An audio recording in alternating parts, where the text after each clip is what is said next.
Okay, welcome you to our topic, philosophy of mind. Philosophy of mind এর আমরা যে বইটা আলোচনা করছিলাম এডওয়ার্ড শেফারের,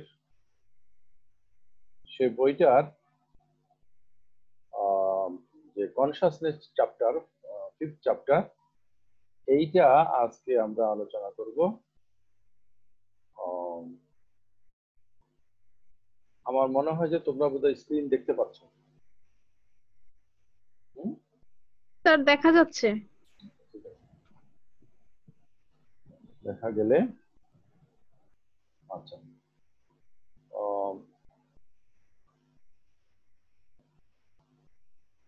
উপরের একটা লাইন পাস করছে।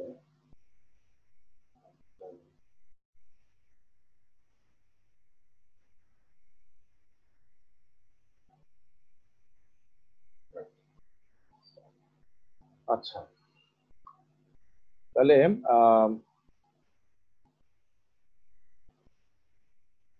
আমরা সাধারণত যেটা মনে করি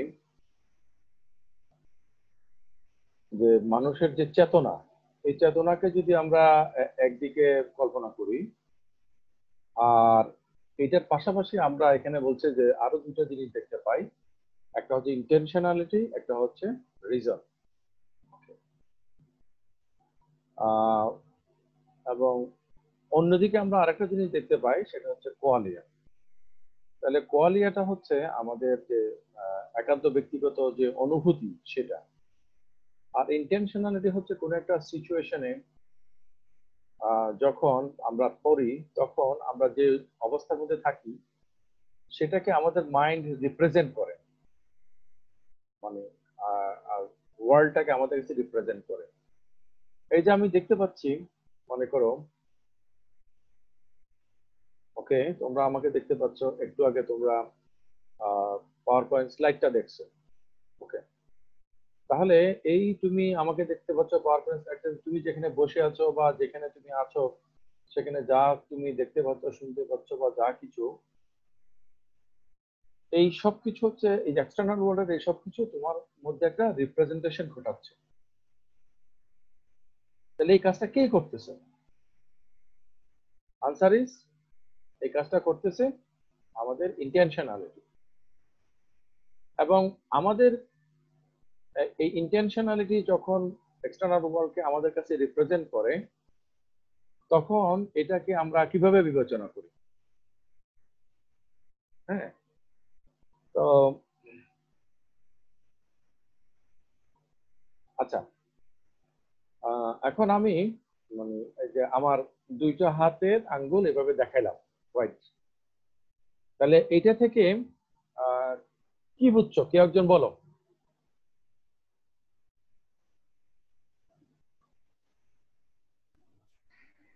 স্যার আপনি মানে আপনার হাত দেখা যাচ্ছে, আচ্ছা আপনি আচ্ছা, আর বললো না, থামো। এবার তুমি অফ করো। রিকা ছাড়া অন্য কেউ অডিও অন করে বলো যে রিকা যেটা বলছে সেটা ছাড়া অন্য কিছু তোমার কাছে মনে হচ্ছে কিনা। স্যার রিকা বলে নাই, আমি বলছি তাসনিয়া। তাহলে রিকা তুমি বলো যে এইটাকে হাত যে বলছে তাসনিয়া, এটা ছাড়া আর কি এটার মিনিং আমি নিতে পারি? স্যার হাতের সাথে মানে হাত দেখা যাচ্ছে, তারপর 10টা আঙুল দেখা যাচ্ছে। আচ্ছা, আবার ধরো একটা মারামারি পরিস্থিতি, স্যারেন্ডারও বুঝা যায়। রাইট রাইট রাইট, এই এক্স্যাক্টলি আমি। আচ্ছা, তাহলে ঠিক আছে, তোমাদের সাথে কথা আপাতত শেষ। তাহলে আমি যখন হাত এভাবে করি, এটা আমার হাত দেখা যাচ্ছে, দুইটা হাত দেখা যাচ্ছে, এটা একটা কথা। দুইটা হাত দেখা যাচ্ছে, এটা কথা। হ্যাঁ, তারপরে দিয়ে হাতে তালু দেখা যাচ্ছে, এটা একটা কথা হইতে পারে। 10টা আঙ্গুল দেখা যাচ্ছে, এটা একটা কথা হইতে পারে। আমি সারেন্ডার করছি, এটা ওটা হতে পারে, বা আমি কাউকে থামতে বলতেছি, এটাও হইতে পারে। এরকম অনেক কিছুই হতে পারে। তাহলে এখানে আমি যেটা দেখলাম, এই দেখাটা আমার মাথার মধ্যে একটা রিপ্রেজেন্টেশন তৈরি করছে। এই রিপ্রেজেন্টেশনের কাজটা করছে কি ইন্টেনশনালিটি। এখন এই রিপ্রেজেন্টেশন থেকে কেউ 10টা আঙ্গুল মনে করছে, কেউ হাতের তালু মনে করছে, কেউ দুইটা হাত মনে করছে, কেউ সারেন্ডার মনে করতেছে, কেউ এটাকে স্টপ, থেমে যাও, বা আমি থেমে গেছি সেরকম কিছু মনে করছে। এই যে বিভিন্ন রকমের মনে করার কাজটা হচ্ছে, এই বিভিন্ন রকমের মনে করার কাজটা এটা কে করতেছে? এটা হচ্ছে আমাদের রেশনালিটি বা রিজনিং এটা করছে। ওকে, তাহলে আর আর কোয়ালিয়া হচ্ছে কি জিনিসটা, যেটা আমাদের একান্ত ব্যক্তিগত অনুভূতি, এগুলো আমাদের মধ্যে কাজ করে। এখন এখানে যেটা বলা হচ্ছে যে যারা বস্তুবাদী তারা কি মনে করে, আমি ক্লাসটা কিন্তু ইন্টারেক্টিভ করব, যার কারণে তোমরা আমার সাথে পার্টিসিপেট করবে। আমি নয়নকে জিজ্ঞেস করবো, যার সাথে আমার ক্লাস শুরুর আগে কথা হচ্ছিল। নয়ন, জি স্যার। বস্তুবাদীরা জগৎ সম্পর্কে কি মনে করে, যে আমরা যে মানে জগতের বাস্তবতা কি, আদি উপাদান কি, হ্যাঁ, জগতের সত্তাটার স্বরূপটা কি, এই যে ম্যাটাফিজিক্যাল কোয়েশ্চেন, এ ব্যাপারে বস্তুবাদীরা কি মনে করে? বস্তুবাদীরা আসলে স্যার মনে করে এই জগৎটা কোনো কিছু, কোনো একটা বস্তু থেকে মেইনলি উৎপত্তি হয়েছে। সেটা যে কোনো কিছু হতে পারে, আকাশ, বাতাস, আগুন, অনেক কিছু। যাই হোক না কেন সেটা কিন্তু বস্তু। জি স্যার, বস্তু। দেখো তুমি কিন্তু সুন্দর করে আনসার করছো, তাহলে তুমি কেন রেসপন্স করো না? স্যার মাঝে মাঝে নেটওয়ার্কের অনেক সমস্যা থাকে। নেটওয়ার্কের সমস্যাটা বড় সমস্যা না, মনের নেটওয়ার্কের সমস্যাটা হচ্ছে বড় সমস্যা। তাহলে একটু থাকো তুমি। বস্তুবাদীরা কি মনে করে যে আদি উপাদানটা বস্তু। জি স্যার। তাহলে আমরা যে মনে করি আমাদের একটা মন আছে, জি, এই আমরা যে মনে করি বস্তু ছাড়া, বস্তুর থেকে ভিন্ন একটা মন আছে বা আত্মা আছে, এরকম যে আমরা মনে করি, জি স্যার। এইটা, এই মনে করাটা যে ঠিক না, তো যারা বস্তুবাদী তারা এটার পক্ষে যুক্তি দিবে না। হ্যাঁ। সেই যুক্তিটা হচ্ছে কি? এলিমেন্টারিজম। না না, সেটা হচ্ছে বলছি এলিমেন্টারিজম একটা যুক্তি, সেটা হচ্ছে ইন্টেনশনালিস্ট অ্যাপ্রোচ। এই যে এখানে আছে কোথায় জানে, ইন্টেনশনালিস্ট অ্যাপ্রোচ, যেটা যে নিচের দিকে একদম নিচের লাইনটা। হ্যাঁ, ইন্টেনশনালিস্ট অ্যাপ্রোচ। এই ইন্টেনশনালিস্ট অ্যাপ্রোচ হচ্ছে কি? তাহলে ইন্টেনশনটা কি আমরা একটু আগে আলোচনা করেছি। যখন আমরা কোনো কিছু অভিজ্ঞতার মধ্যে পাই, সেই অভিজ্ঞতাটা বাইরের জগতের অভিজ্ঞতা আমাদের জ্ঞানের জগতের মধ্যে রিপ্রেজেন্ট করে। শুধু রিপ্রেজেন্ট করার কাজটা ইন্টেনশনালিটি করে। ওকে, রিপ্রেজেন্ট করার পর যে সেটাকে বাছাই করার কাজটা আমাদের রেশনালিটি করে, তাই না? জি স্যার। এটাই তো বলতে চেয়েছে। তাহলে যারা বস্তুবাদী তারা এই জিনিসটার কি ব্যাখ্যা দিবে? আমার যে ভেরি সাবজেক্টিভ ফিলিং, যেটাকে আমরা কি বলছি বলো, কোয়ালিয়া। হ্যাঁ, জি স্যার। আচ্ছা, কোয়ালিয়া মানে কি? আমাদের ভেরি সাবজেক্টিভ যে ফিলিংটা, এই যে এখানে দেখতে পাচ্ছ কোয়ালিয়া। জি, কোয়ালিয়া মানে কি? Subjective feeling. এটা একজনের সাবজেক্টিভ ফিলিং। এই যে তুমি কথাটা বলছো, আমি শুনছি, শুনে আমি একটা কিছু অনুভব করছি, কিন্তু এই যে বলার সময় তুমি নিজেই তুমি যখন তোমার কথাটা শুনছো বা কোনো কিছু ফিল করছো, যে তোমার কথা হোক আমার কথা হোক, তোমার মধ্যে একটা ফিলিংস তৈরি হচ্ছে না? হ্যাঁ, তৈরি হচ্ছে। এই ফিলিংসটা আমরা ভাষা দিয়ে প্রকাশ করার চেষ্টা করি এবং ফিলিংস অনুসারে আমরা আচরণ করি, তাই না? আমাদের যে একান্ত ব্যক্তিগত যে অনুভূতি বা ফিলিংস, এই জিনিসটাকে আমরা কাউকে দেখাতে পারি না স্যার, দেখাতে পারি না। আচ্ছা, এটাকে আমরা অস্বীকার করতে পারি না। তাহলে এটা কাউকে আমরা দেখাতেও পারি না, অস্বীকার করি। এটা দিয়ে আমরা কি করি? এটা দিয়ে আমরা অনুভব করি। অনুভব করার পরে আমরা কি করি? সেই ধরনের আচরণ করি, সেই ধরনের আচরণ করি। ওকে, যেমন আমি অনুভব করছি এখন কথা বলতে গিয়ে একটু তৃষ্ণা অনুভব করছি, সেজন্য আমি এই যে এখন একটু যে ভিটামিন সি এর শরবত খাচ্ছি। ওকে, আমি যে খাইলাম, আমি যে অনুভূতিটা পাইলাম, এটা কি তুমি পাইছো? না স্যার। সেটা না পাইলেও কিছুটা অনুভূতি তুমি তো পাইছো, পাইছো না? হ্যাঁ, যে আপনার তৃষ্ণা হচ্ছে সেটা আপনি তাহলে সবকিছুর ব্যাপারে কিন্তু আমাদের একটা সাবজেক্টিভ ফিলিং আছে। জি স্যার। আমাদের এই সাবজেক্টিভ ফিলিংটা কোথায় ঘটে? আমাদের মাইন্ডের মধ্যে। মাইন্ডটা কোথায় আছে? মাইন্ড কোথায় আছে সেটা বলতে পারবো স্যার। মাইন্ড কোথায় আছে বলতে যদি না পারো, মাইন্ড যে আছে সেটা বলতে পারো কিভাবে? সেটা জানি কিভাবে? কোন ওয়েবগুলো থাকবে? হ্যাঁ হ্যাঁ, উম্মে কি জানি, স্যার উম্মে বুশরা। উম্মে বুশরা। এবার এই নয়ন তুমি অফ যাও, নয়ন, তোমার মাইক্রোফোন অফ করে দাও। উম্মে বুশরা, ইয়েস স্যার। উম্মে বুশরা, উম্মে বুশরা কি তুমি কি মানে বলবো? স্যার আমি আজকে জয়েন করছি। আরে উম্মে বুশরা মানে তো বুশরার মা। জি স্যার।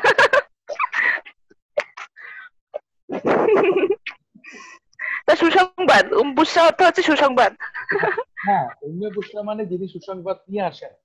জি তাহলে স্যার। আমাদের এতদিনের আলোচনা শেষ হইলো, আজকে ক্লোজ হবে। আর আজকে তোমাকে পেলাম, তাহলে এটা কি সুসংবাদ হইলো? না স্যার। না, এটাও সুসংবাদ। কারণ তুমি যদি একেবারেই না আসতে, সেই তুলনায় এটা সুসংবাদ না? জি স্যার, একেবারে না আসার থেকে এটা অবশ্যই সুসংবাদ। তাহলে দেখো, আমরা সরাসরি ক্লাস নিলে যেরকম ইন্টারাকশন করি, আমাদের অনলাইন ক্লাসে কিন্তু আমরা তার চেয়ে ভালো ইন্টারাকশন করতে পারি। কারণ তোমাকে কেমন দেখাচ্ছে এটা নিয়ে তোমার উদ্বিগ্ন হওয়ার কিছু নাই। ওকে, আমি জি যদি স্যার। আমি যদি যেমন তোমার ম্যাডাম যদি ক্লাস নেয়, হয়তো উনি খুব মানে ফর্মাল ভাবে থাকবেন, অথবা উনি ভিডিওটা অফ করে দেবেন। তো সরাসরি এই যে কথা বলতে পারা, শুনতে পারা, ক্লাসটা অটোমেটিক্যালি রেকর্ড হয়ে যাচ্ছে, কত ভালো। আচ্ছা, তো আমরা যেটা বলছিলাম নয়নের সাথে, নয়ন বলছে যে নয়নের একটা মাইন্ড আছে। তোমার কি মাইন্ড আছে, মন আছে? জি স্যার আছে। কোথায় আছে? স্যার মন আছে। তার মানে এই চ্যাপ্টারের মধ্যে আজ যেটা আমরা আলোচনা করেছি, সেটা হচ্ছে যে শেষের দিকে আমরা বার্টন রাসেলের একটা তত্ত্ব আলোচনা করেছি। ওটা হচ্ছে নিউট্রাল মনিজম। ওকে, মনিজম জি স্যার। মনিজম মানে হচ্ছে জগতে একটাই সত্তা, কথার কথা বস্তু, তাহলে এটা মনিজম। আচ্ছা, ধরো মনে করো সাপোজ আমরা যে প্লেটোর কথা জানি, গ্রিক ফিলোসফার। জি স্যার। প্লেটো বলছে না যে ধারণার যে জগৎ, ওয়ার্ল্ড অফ আইডিয়াস, সেটা হচ্ছে রিয়েল। আর বর্তমান যে জগৎ আমরা দেখি পরিদৃশ্যমান, এটা হচ্ছে যে ওই ধারণার বহিঃপ্রকাশ, ফেনোমেনাল ওয়ার্ল্ড। ওকে, জি স্যার। তাহলে কলমের ধারণাটা হচ্ছে সত্যিকার, আর এই বিচ্ছিন্ন যে কলমগুলো, এগুলো হচ্ছে কলমের প্রতিনিধি। হ্যাঁ, তাহলে মানুষের ধারণাটা হচ্ছে সত্যিকারের সত্তা, আর তুমি আমি যে মানুষ, আমরা হচ্ছে মানুষের ম্যানিফেস্টেশন বা ফেনোমেনা। তাহলে জগতের একটাই সত্য আছে যারা মনে করে, তারা হচ্ছে মনিস্ট। মনো মানে এক, ডুয়েল মানে কি? দুই। ওই উম্মে বুশরা কই? জি স্যার। জি স্যার, শুনতে পাচ্ছি। হ্যাঁ, আপনার মাইক্রোফোন অন রাখেন। তাহলে মনো মানে এক, আর ডুয়েল মানে দুই। যারা মনে করে জগতের সবগুলো পদার্থ একই ক্যাটাগরির, শুধু বস্তু বা শুধু প্লেটোর অনুসারে শুধু আইডিয়া বা ভাব, তারা হচ্ছে মনিস্ট। ওকে, আর জি স্যার। যারা মনে করে যে বস্তু একটা ক্যাটাগরি, আর বস্তুর বাইরে আরেকটা ক্যাটাগরি আছে যেটা অবস্তু, নন ম্যাটার, সেটাকে আমরা বলি মাইন্ড। ওকে, জি তাহলে স্যার। এখন এই যে আমরা কলমকে দেখতে পাই, এই যে হাতকে দেখতে পাই, এই যে আমরা ধরতে পারি, হ্যাঁ, এই যে আমরা ধরতে পারি, কেন পারি? কারণ এটা বস্তু, এটাকে আমি চোখে দেখতে পাচ্ছি, এটা আমি হাতে ধরতে পাচ্ছি। ওকে, জি স্যার। এটা বস্তু বলে। যদি কলমটা যদি বস্তু না হইতো, তাহলে কলমটাকে আমি চোখে দেখতে পেতাম? না স্যার। না স্যার। না স্যার। তো চোখে দেখতে না পেলে হাতে ধরতে পারতাম? না স্যার। তাহলে আমার কোনো ইন্দ্রিয় অঙ্গ প্রত্যঙ্গ দিয়ে আমি এটাকে পেতাম না। না স্যার। কারণ ইন্দ্রিয় অঙ্গ প্রত্যঙ্গ শুধুমাত্র কানেক্ট করতে পারে বস্তুর সাথে, তাই না? তাহলে যেটা বস্তুর বাহিরে, এই যে নয়ন বলছে তার একটা মন আছে, উম্মে বুশরা বলবে একটা মন আছে, আমিও ফিল করি, তুমিও ফিল করো। কিভাবে ফিল করো? তাহলে আমরা এখানে আমাদের আলোচনার মধ্যে আছে, আমরা ফিল করি ইন্ট্রোস্পেকশনের মাধ্যমে। ইন্ট্রোস্পেকশন মানে অন্তর্দর্শন। জি স্যার। তাহলে আমাদের যে জ্যোতি জানতে চেয়েছে যে এটার আইডিয়াটা কি, তাহলে সত্যিকারের একটা মানুষ আছে, এই সত্যিকারের মানুষটাকে আমরা কখনো দেখেছি নাকি কল্পনা করি? কল্পনা করি। রাইট, কল্পনা করি। হ্যাঁ, মনে করো তুমি একটা ছেলেকে পছন্দ করো, তারপরে দেখা গেলো যে কদিন পরে ওকে বাদ দিয়ে তুমি আরেকজনকে পছন্দ করছো। না, এটা তো আমরা সবাই করি, তোমার কথা বলছি না, কেউ একজন আর কি, হ্যাঁ। তো এটার কারণটা কি? কারণ আদর্শ পুরুষের একটা কল্পনা তার মধ্যে কাজ করে। তাহলে আদর্শ পুরুষের 50% যদি মিস্টার এক্স এর সাথে মিলে, তাহলে mister x is the man for her. কিন্তু কদিন পরে যদি 60% মিলে, যেমন মিস্টার ওয়াই আসে, তখন mister why will be the man for her, because ওটা আদর্শের সাথে আরো বেশি করে মিলে। হ্যালো, জি স্যার। হ্যাঁ, আচ্ছা। তাহলে আমরা যদি একটা বৃত্ত আঁকি, সেই বৃত্তটা কি পারফেক্ট হবে? না হওয়ার সম্ভাবনা। না, জি স্যার। কিন্তু আমরা যদি একটা বৃত্তের কল্পনা করি, সেই কল্পনা একটা বাচ্চা থেকে শুরু করে আমি যে কেউ করুক না কেন, কল্পনাটা কিন্তু পারফেক্ট। ওকে, জি সেই স্যার। হিসাবে ফিলোসফারদের মধ্যে কেউ কেউ বলছে জগতের মধ্যে দুই ধরনের জিনিস আছে। এক ধরনের জিনিস হচ্ছে যেটা আমরা বস্তুগতভাবে পাই কার্যকারণ সম্পর্কে, আর এক ধরনের বস্তু আছে যেটা ইন্ট্রোস্পেকশন, মানে অন্তর্দর্শনের মাধ্যমে। অন্তরের দিকে তাকাইলে অন্তর কোথায় আছে? তুমি যে বলছো মন আছে, মনে কোথায় আছে আমরা জানি না, কিন্তু এটা আমরা ফিল করি। জি স্যার। আচ্ছা, এই ফিল যে করি, এটা কি, এই ফিল করাটা কি সাবজেক্টিভ নাকি অবজেক্টিভ? Objective sir. ফিল করি সেটা। তুমি যে ফিল করছো এটা যদি অবজেক্টিভ হইতো, তাহলে আমার পক্ষে যেটা জানা সম্ভব হইতো, তুমি প্রকাশ করো বা না করো। না না, তাহলে সেটা সাবজেক্টিভ হবে। আমার একান্ত ব্যক্তিগত ফিলিংটা আমার একান্তই সাবজেক্ট। জি স্যার, জি। তাহলে এই যে একটা কলম, এটা কি, এটা তো একটা অবজেক্ট, তাই না? কলমটা একটা অবজেক্ট না? অবজেক্ট, জি স্যার। কিন্তু কলম সম্পর্কে আমার যে জ্ঞানটা আছে, এই জ্ঞানটা কি আমার জ্ঞান নাকি তোমার জ্ঞান? স্যার, কলম সম্পর্কে আমার জ্ঞান হলে সেটা আমারই জ্ঞান। কেন কলম সম্পর্কে আমার জ্ঞান তোমার জ্ঞান একই সাথে হতে পারে না? জি স্যার। আচ্ছা, সবারই জ্ঞান থাকতে পারে কলম এটা নিয়ে, এটা সম্পর্কে। আমার জ্ঞান এবং তোমার জ্ঞান কিন্তু আলাদা আলাদা। আমারটা আমার জ্ঞানের জগতে আছে, তোমারটা তোমার জ্ঞানের জগতে আছে। আমরা যখন যাচাই করি, যাচাই করার মাধ্যমে আমরা ঠিক করি যে আমারটা এবং তোমারটা ঠিক হয়েছে কিনা, একই হয়েছে কিনা। তাহলে কলমের জ্ঞানটা যখন আমরা যাচাই করি, তখন জ্ঞানটা হয়ে যায় অবজেক্টিভ। আর যখন কলমের জ্ঞানটা আমি পাই, কলমটা আমি ধরি বা দেখি, তখন আমার মধ্যে একটা একান্ত ব্যক্তিগত অনুভূতি তৈরি হয়, সাবজেক্টিভ। জি স্যার। আচ্ছা, তাহলে উম্মে বুশরা, তুমি বলো যে আমাদের এই যে সাবজেক্টিভিটি, আমার ভিতরে যে আমিটা আছি, সেই আমিটা কি বস্তু নাকি অবস্তু? স্যার, অবস্তু। কারণ আমার ভিতরে যে আমিটা আছে সেটা তো দেখা যায় না বা ধরা ছোঁয়া যায় না। যারা বস্তুবাদী বলবে তোমার ভিতরে যে তুমি আছো এটাও একটা বস্তু, কারণ তোমার সব কিছু নিয়ন্ত্রণ হয় তোমার ব্রেইন থেকে। তোমার ব্রেইনের মধ্যে কিছু গন্ডগোল হয়ে গেলে তোমার মন মানসিকতা চেঞ্জ হয়ে যাবে। তোমার ব্রেইনের মধ্যে কেমিক্যাল কোনো কম্পোজিশন চেঞ্জ হয়ে গেলে তুমি সুস্থ থেকে অসুস্থ হয়ে পারবা। আবার অসুস্থ একজন ব্যক্তিকে যদি তার ব্রেইনের কম্পোজিশন কিছু কেমিক্যালি চেঞ্জ করে দেওয়া হয়, সে কিন্তু অসুস্থ থেকে আবার সুস্থ হয়ে পড়বে। তারা তো বলছে, আমার। জি তারা স্যার। বলছে যেহেতু বস্তুর মধ্যে মানে মস্তিষ্ক তো এক ধরনের বস্তু, তাই না? জি স্যার। তাহলে বস্তুর মধ্যে পরিবর্তন ঘটানোর মাধ্যমে যদি আমাদের মন মানসিকতার পরিবর্তন ঘটে, এই কোরিলেশনের মাধ্যমে আমরা বুঝতে পারি আমরা যেটা মন বলছি আলটিমেটলি সেটাও একটা বস্তু। জি স্যার। এটা হচ্ছে বস্তুবাদী যুক্তি। এবং এই যুক্তির জন্য তারা যেই পদ্ধতিটা ব্যবহার করে, সেই পদ্ধতি নিয়ে আমরা পরবর্তী স্লাইডে আলোচনা করব।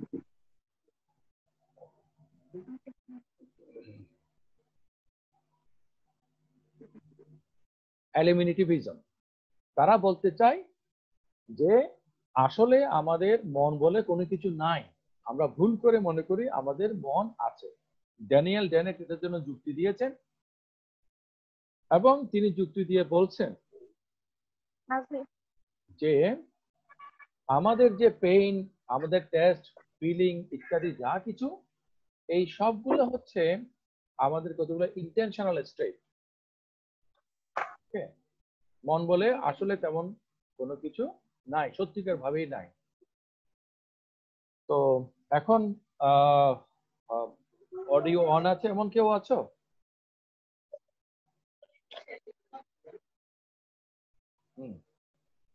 রেসপন্স করো। স্যার হ্যাঁ, তাসনিয়া। জি স্যার। তাহলে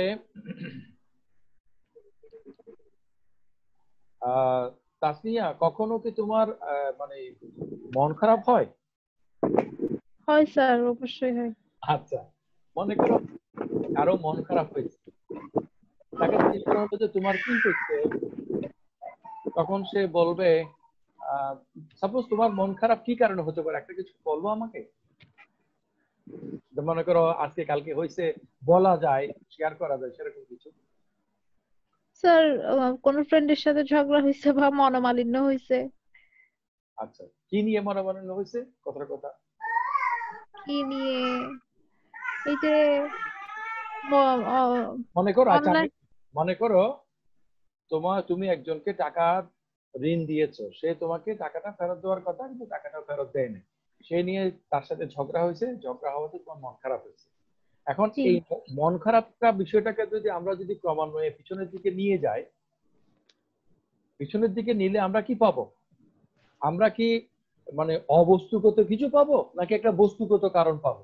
এই যে টাকা দেওয়া, টাকা নেওয়া, এটা তো একটা বস্তুগত ঘটনা, জি এটা একটা ম্যাটেরিয়াল ফেনোমেনা না? জি স্যার। টাকাটা তো একটা ম্যাটার। জি স্যার, ওটা তো আমরা তাহলে টাকা, তাহলে একটা একটা বস্তুগত বিষয় নিয়ে তোমার ফ্রেন্ড বা তুমি তোমার প্রতিবেশী বা যাকে তুমি টাকাটা লোন দিয়েছো, সে তো একটা বস্তুগত সত্তা, তাই না? জি তাহলে তাহলে পুরো ব্যাপারটাই তো একটা বস্তুগত ব্যাপার। সেখানে তুমি মনের কথা বলছো কেন? ড্যানিয়েল বলবে যে আমরা যে মনের কথা বলছি আসলে এরকম মন নাই। হ্যাঁ, আমরা ভুল করে বলছি যে আসলে আমাদের একটা মন আছে। এটা হলো ড্যানিয়েলের যুক্তি। তাহলে এলিমিনেটিজম মানে তারা মাইন্ডকে এলিমিনেট করে। কিন্তু এটা সমালোচনাটা হচ্ছে আমরা তো একটা কিছু ফিল করি, আমরা যেটা ফিল করি সেটা আমরা ভাষায় প্রকাশ করি। তাস নিয়ে কি আছো? জি স্যার আছি। রাইট। আমরা যখন ভাষায় প্রকাশ করি, আচরণে প্রকাশ করি, বস্তুগতভাবে আমাদের মনোভাবটা, আমাদের ভালো লাগা, খারাপ লাগা, আমাদের দৃষ্টিভঙ্গিটা যখন আমরা ম্যাটেরিয়ালাইজ করি, তখন কি আমরা সবটুকু করতে পারি? মানে আমাদের সবগুলা ভাব কি আমাদের ভাষা ধারণ করতে পারে, বা আমরা কি প্রকাশ করতে পারি, বা প্রকাশ করেছি মনে করলেও আরেকজন কি সেটাকে সেভাবে রিসিভ করতে পারে? না স্যার। তাহলে ভাব এবং ভাষা, তাহলে ভাষাটা হচ্ছে বা আচরণটা হচ্ছে ভাবের বহিঃপ্রকাশ। বহিঃপ্রকাশ।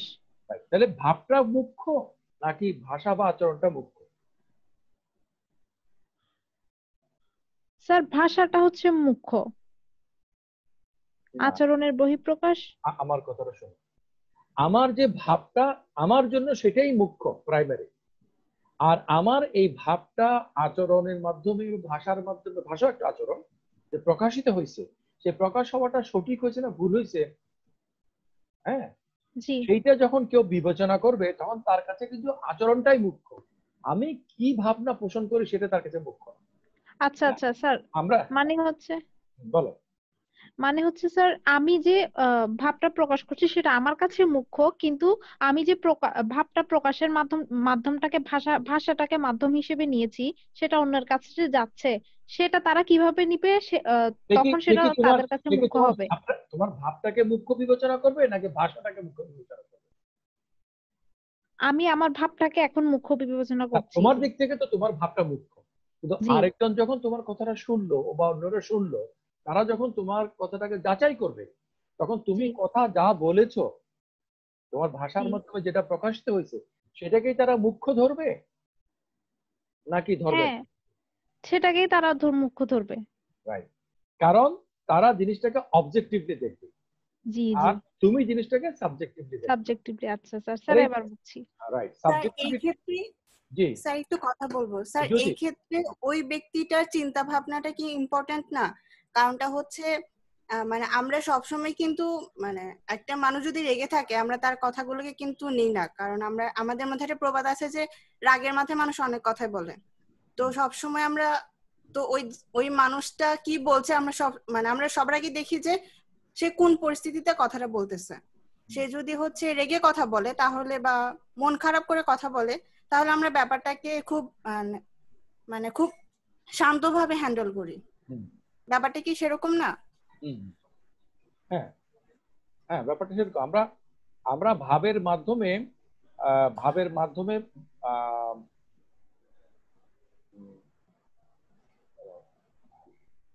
আচ্ছা ঠিক আছে, আমরা ভাবের মাধ্যমে এই ভাষাটাকে হ্যালো, জি স্যার। আমাকে শোনা যাচ্ছে? জি স্যার। জি আমার স্ক্রিন দেখা যাচ্ছে? জি স্যার, দেখা যাচ্ছে। কিন্তু স্ক্রিন বোধহয় একটু চেঞ্জ হয়ে গেছে না নাকি?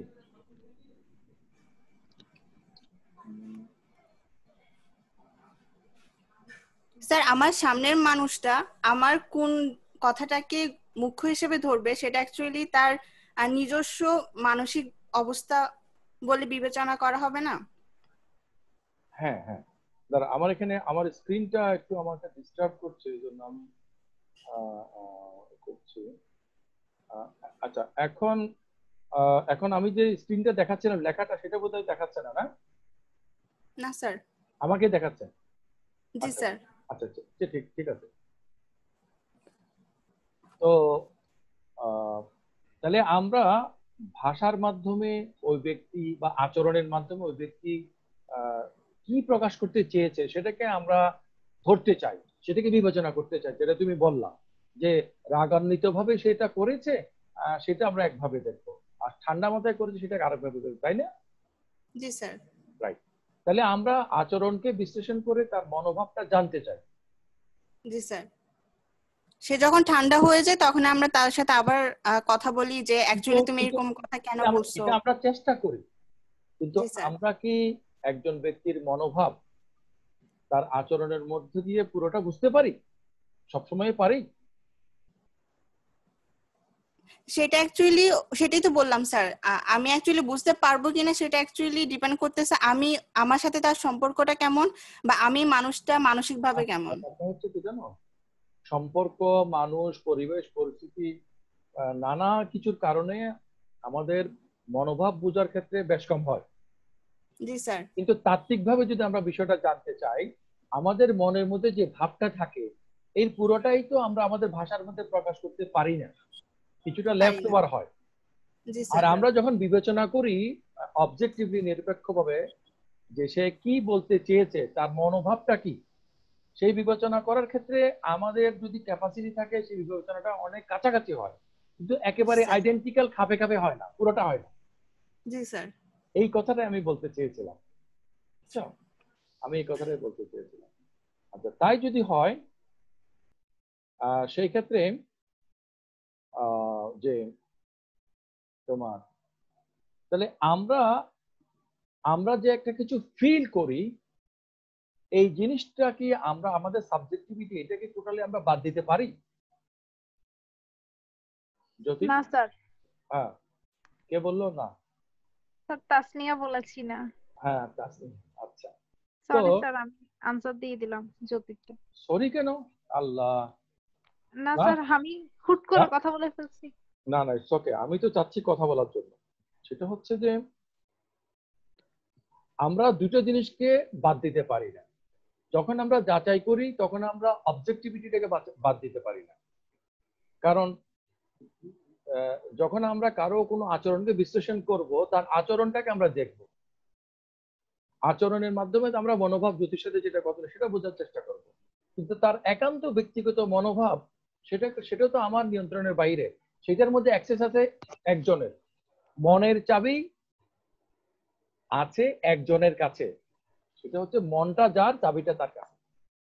আরেকজনের জানার জন্য আমি কতটুকু খুলে দিতে পারি, কিন্তু পুরোটা কখনো খুলতে পারি না। এটার গঠনটাই হচ্ছে এরকম। কারণ আমি নিজের সম্বন্ধে নিজে জানি ইন্ট্রোস্পেকশনের মাধ্যমে। ওকে, তাহলে আমার ইন্ট্রোস্পেকশন কি আরেকজন পারবে? আরেকজনকে আমার মনের ভিতর ঢুকে দেখতে পারবে? তাসনিয়া, স্যার আমার মনের ভিতরে কি আরেকজন ঢুকে দেখতে পারবে? না, না স্যার, সেটা মনের ভিতরে দেখা যাবে না, কিন্তু হচ্ছে আমি যেই আচরণটা করছি তার সেটার মাধ্যমেই হচ্ছে তারা বুঝতে পারবে যে সেটার মাধ্যমে সে কাছাকাছি বা অনেকটুকু জি বুঝতে জি পারবে, কিন্তু জি, পুরোটা পুরোটা তো না না স্যার। একটা যে সিনেমা আছে ইনসেপশন, 4th ইয়ারের সিলেবাসে আছে, যে মাইন্ড রিড করে, হ্যাঁ জি মাইন্ড রিড করে কোন একটা কিছু করার চেষ্টা করে, কিন্তু আসলে মনের মধ্যে অনেকগুলো স্তর আছে। অনেক স্তরের মধ্যে আচরণ বিশ্লেষণের মাধ্যমে আমরা বাইরের স্তরগুলোর সম্বন্ধে জানতে পারি, কিন্তু মনের একান্ত গভীরে যে জায়গাটা আছে সেই জায়গাটা একমাত্র ব্যক্তি নিজেই জানতে পারে তার ইন্ট্রোস্পেকশনের মাধ্যমে। এই কথার সাথে তো একমত? জি স্যার, এটার সাথে একমত। তাহলে আমাদের ওই সাবজেক্টিভিটিটা কোন জায়গাতে আছে? জ্ঞানের সমালোচনাটা হচ্ছে এখানে যে আমাদের ওই সাবজেক্টিভিটিটা কোন জায়গাতে আছে। আমার শরীরটা এখানে আছে, এখন আমার মনটা কোথায় আছে? আমার মন একই সাথে বহু জায়গাতে আছে। বস্তু জগতে ট্রাভেল করার যেগুলা সমস্যা, এই কোনো সমস্যায় আমার মনকে বাধা রাখতে পারছে না। তুমি যে আমার সাথে কথা বলছো, তোমরা যারা আমার কথাগুলো শুনছো, তোমরা কি তোমাদের সকল মনোযোগ খালি আমার দিকে? এটা অসম্ভব। একই সাথে তুমি কত কিছু ভাবছো, তোমার মন কত দিকে চলে যাচ্ছে। তাহলে আমরা নিজেরা বুঝতে পারি যে আমাদের সত্তার মধ্যে এমন কিছু জিনিস আছে যে জিনিসগুলোকে আমরা ইন্ট্রোস্পেকশনের মাধ্যমে, কনসাসনেসের মাধ্যমে আমরা জানতে পারি। আমাদের চেতনার আলো ফেলে আমাদের মনের ভিতরে আমরা দেখতে পারি। এটা হচ্ছে জেনেটের সমালোচনা।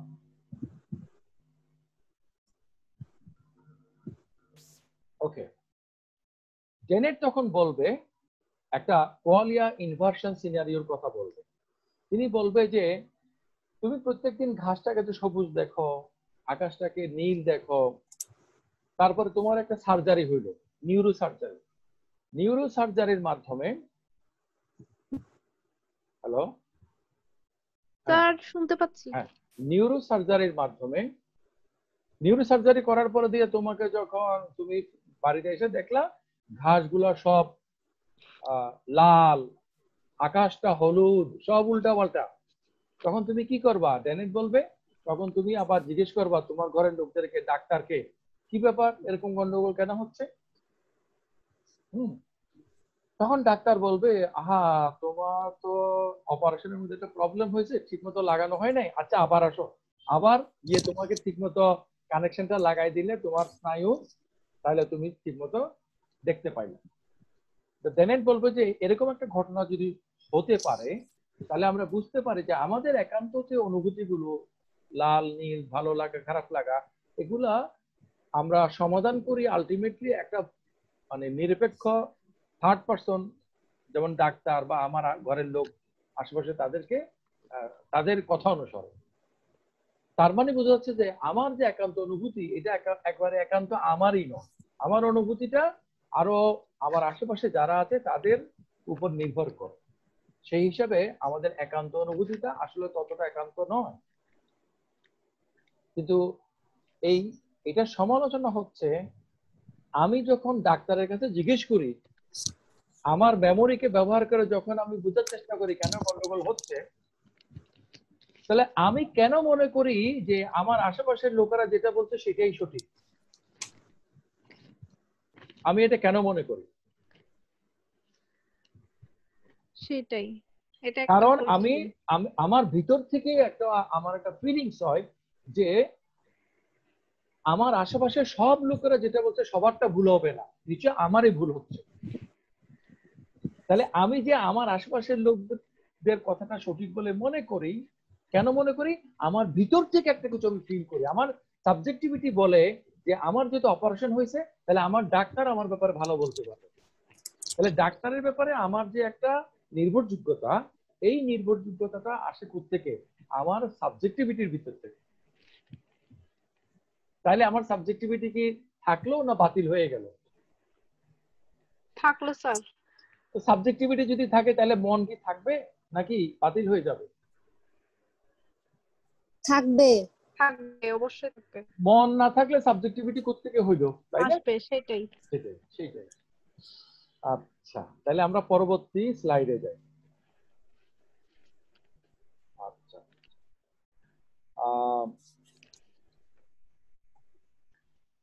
এখানে একটা কথা আছে, দেখো যে relational objectivity versus experiential subjectivity. তোমরা কি লাইনটা দেখতে পাচ্ছ? জি স্যার। আচ্ছা, আমি যখন একটা কিছু দেখলাম, ওই যে আমি একটু আগে হাতে কলম নিলাম না, জি স্যার। এই কলমটা তুমিও দেখছো, আমিও দেখছি, তাহলে আমরা সবাই একমত হয়েছি এটা কলম। কিন্তু আমরা সবাই যারা এই মুহূর্তে দেখছি, আমাদের প্রত্যেকের দেখাটা কিন্তু একান্ত ব্যক্তিগত, আমাদের এক্সপেরিয়েন্সটা পার্সোনাল না। জি। হ্যাঁ, তাস নিয়ে থাকো।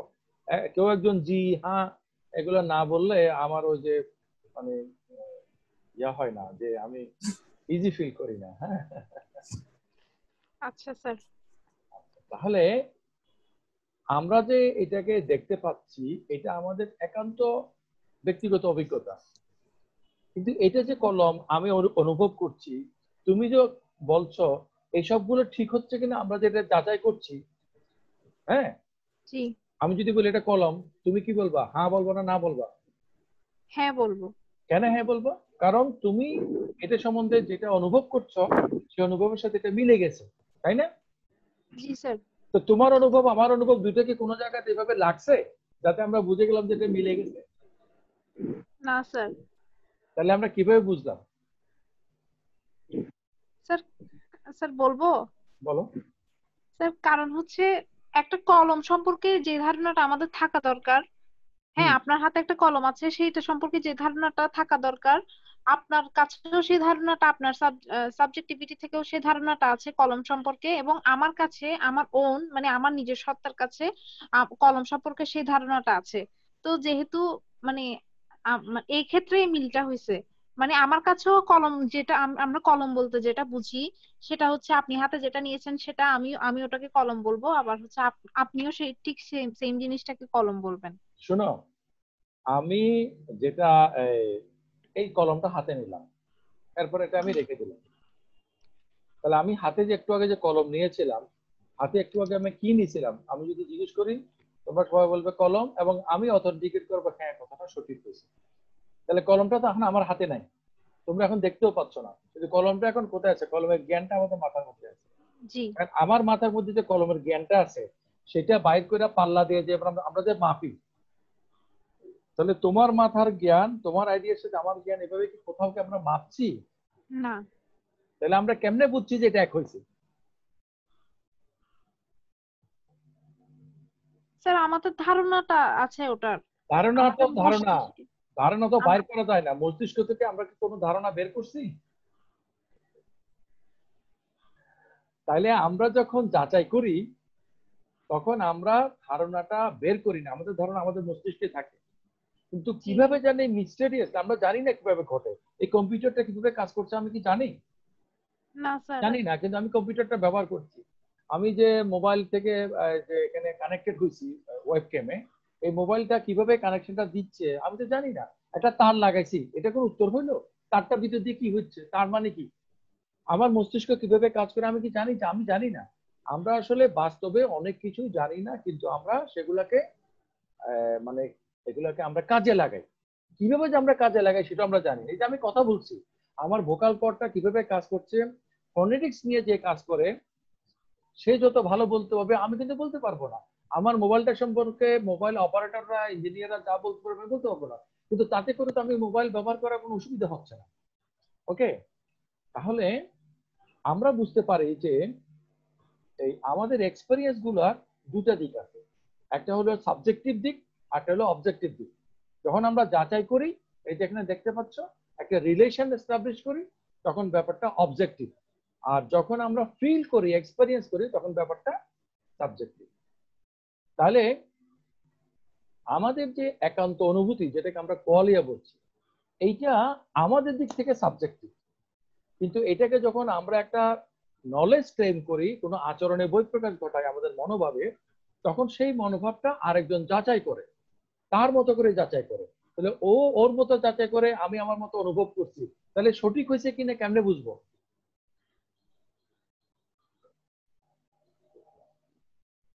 স্যার।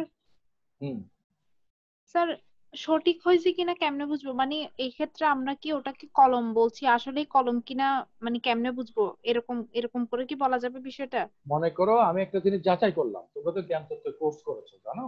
তোমরা তো নিশ্চয়ই জানো যে justification is the link between truth and belief. তাহলে আমি যেটাকে বিলিভ করলাম এটা ট্রু কিনা এটা যাচাই করা, এবং যাচাই শুধু আমি করলে হবে না, যাচাই কিন্তু আমার মতো সবাই করতে পারবে এমন হইতে হবে। তাহলে অন্য কেউ যখন যাচাই করবে আমার মনোভাবটা, আমার সাবজেক্টিভিটিটা, তো সেও একটা সাবজেক্ট, সে মনে করে বললো যে তোমারটা ভুল হয়েছে, তাহলে ওর কথাটা কেন সঠিক হবে? তাহলে এখানে একটা অবজেক্টিভিটি লাগবে না? জি স্যার। তাহলে ওই অবজেক্টিভিটিটা আমরা কোথায় পাই? কোত্থেকে পাই আমরা জানি না, কিন্তু যখন আমরা যাচাই করি তখন আমরা অবজেক্টিভিটিটাকে ব্যবহার করি, আর যখন আমরা ফিল করি তখন আমরা সাবজেক্টিভিটিটাকে ফিল করি। ওকে? জি স্যার।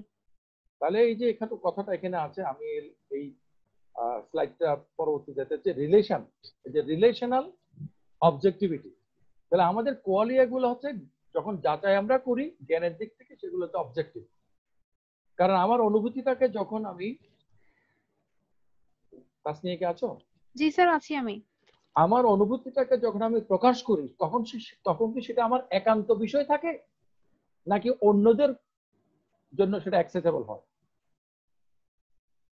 স্যার আমার অনুভূতিটাকে যখন আমি যাচাই করব সেটা আমার ক্ষেত্রে হচ্ছে কি তখন বলবো, সেটা একান্ত আমার থাকে না, হ্যাঁ একান্ত হ্যাঁ। কারণ তখন সেটাকে আমি ওপেন করে দিছি। হয়তো জি আমি স্যার। ওই যে একটু আগে জ্যোতির সাথে যেটা কথা, হয়তো আমি পুরোটা করতে পারি নাই। আমরা যখন মানে গান গাই মনে মনে, তখন আমরা কিন্তু খুব ভালো গান গাই, কিন্তু গায়ক না হওয়ার কারণে আমাদের গানগুলো যখন গলা দিয়ে বের হয় তখন কিন্তু আমাদের নিজেদের কাছে খুব বিশ্রী লাগে, তাই না?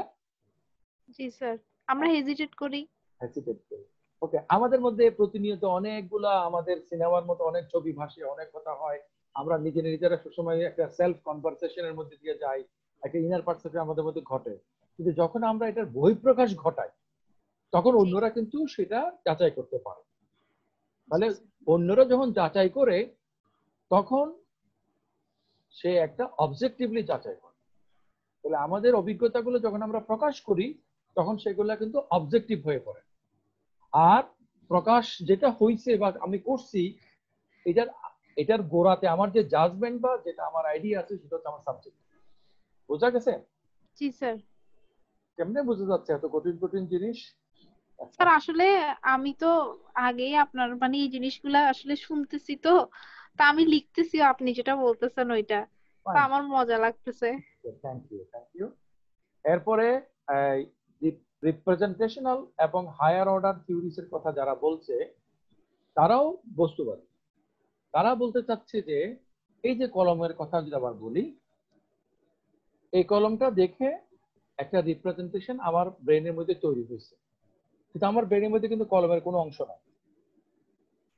তাহলে আমার ব্রেনের মধ্যে কলমের একটা জ্ঞান আছে, এবং ওই জ্ঞানটা একটা ইলেকট্রোকেমিক্যাল ম্যাগনেটিক, মানে ব্রেনের মধ্যে ব্যাপারগুলো যেরকম থাকে সেভাবে আছে, একটা ব্রেন স্টেট হিসেবে আছে। তাহলে কলমের একটা সেন্স ডেটা আমার ব্রেনের মধ্যে যখন পারসেপশন হিসেবে যায় তখন আমার কগনিটিভ ফ্যাকাল্টি আইডেন্টিফাই করে যে হ্যাঁ এটা হচ্ছে একটা কলম। ওকে, তাহলে আমরা আমাদের এই যে রিপ্রেজেন্টেশন গুলা, এই রিপ্রেজেন্টেশনের ব্যাপারটাকে ফিজিক্যাল না, কলমটা ফিজিক্যাল, এটা থেকে আমার স্নায়ু থেকে চোখ থেকে আমার ব্রেনে যা যাচ্ছে এগুলো সব ফিজিক্যাল ফেনোমেনা না? জি স্যার। সেজন্য বস্তুবাদীরা বলছে যে জ্ঞানের পুরো বিষয়টা হচ্ছে ফিজিক্যাল। হ্যাঁ, এটা হলো রিপ্রেজেন্টেশনালিজম। আর হায়ার অর্ডার থিওরি হচ্ছে আমি যখন কলমটা দেখি, বস্তু জগৎ থেকে একটা রিপ্রেজেন্টেশন পাই, ওই রিপ্রেজেন্টেশনকে জোড়াতালি লাগাইয়া আরো জটিল করে আমি আরো হায়ার রিপ্রেজেন্টেশন তৈরি করি। যেমন আমরা মানে একটা ঘোড়া কিন্তু ডানা দিয়ে পাখির মতো উড়ে যাচ্ছে, পঙ্কিরাজ ঘোড়া, ফ্লাইং হর্স। ওকে, জি। আচ্ছা, পেগাসাস বলে ইংরেজি। আমরা তো এরকম পঙ্কিরাজ ঘোড়া দেখি নাই, কিন্তু পঙ্কিরাজ ঘোড়ার কল্পনা হয় না আমাদের? রূপকথা। হ্যাঁ। এইটা আমি বলছি, তোমরা এখন বুঝতে পারছো না? জি স্যার। তাহলে তাহলে কি হচ্ছে, আমরা ধারণার একটা, হিউম যেটা বলছে যে আমরা একটা অ্যাসিমিলেশন ঘটাচ্ছি, ধারণার মধ্যে আমরা একটা সমন্বয় ঘটাচ্ছি। এই যে সমন্বয় ঘটাচ্ছি, আমাদের যে বস্তু জগৎ থেকে আমাদের যে রিপ্রেজেন্টেশন গুলো হয়, সেই রিপ্রেজেন্টেশন গুলোকে আমাদের নানা প্রসেসকে কাজে লাগাইয়া আমরা আরো হায়ার অর্ডার রিপ্রেজেন্টেশন তৈরি করি, আরো কমপ্লেক্স নলেজ তৈরি করি। কিন্তু আলটিমেটলি আমাদের সবগুলো নলেজের গোড়া হচ্ছে ফিজিক্যাল ফেনোমেনা, ইন্টেনশনাল। ওকে, এবং ইন্টেনশনাল মানে হচ্ছে physical, intentional is approach. Okay. Sir যদি এমনিতেই নরমালি কোশ্চেন করা হয় যে ইন্টেনশনালিজমটা কি মানে ফিজিক্যাল কিনা, তাহলে আনসার হবে ফিজিক্যাল, তাই না? বস্তুবাদীরা এটা ফিজিক্যাল বলতে চায়। আচ্ছা আচ্ছা। তোমরা কথা যখন বলবো আর কথাগুলাকে তোমরা সর্বদা যেটা করো, স্যার আপনি বলছেন, এরকম বলবেন বস্তুবাদীরা বলছে। আচ্ছা, এইটার সমালোচনা করছিলাম আমরা, যে দাঁতের ব্যথার কথা বলছিল রিকা। জি স্যার। Am I right? তোমার দাঁতের ব্যথা হয়েছিল। দাঁতের ব্যথা যাদের হয় তারা বুঝতে পারে ব্যথা কি জিনিস, তাই না? জি স্যার। আমার দাঁতের ব্যথাটা আমি যেভাবে ফিল করি, আমার ডাক্তার যে আমার দাঁতের ব্যথার চিকিৎসা করছে, আমার সবচেয়ে ঘনিষ্ঠ বন্ধু, হ্যাঁ, যে আমার আমার আমার ধরো আমার মা, মা তো হচ্ছে সন্তানদের জন্য দুনিয়াতে সবচেয়ে কাছের, হ্যাঁ, প্রচন্ড ভালো লাগা ভালোবাসার মানুষ। কিন্তু আমার ভালো লাগার ভালোবাসার মানুষটা কি আমার ব্যথাটাকে অনুভব করতে পারে? না স্যার, অনুভব করতে পারে না, তবে আপনার যে ব্যথা হচ্ছে সেটা সে দেখতে পারতেছে। আপনার অনুমান করে সে যদি আমার সাথে তার রিলেশনটা যদি পজিটিভ হয়, তখন সে সিম্পেথি ফিল করে এবং প্রেফারেবলি হয়তো সে আমাকে নানাভাবে হেল্প করার চেষ্টা করে, তাই না? জি স্যার।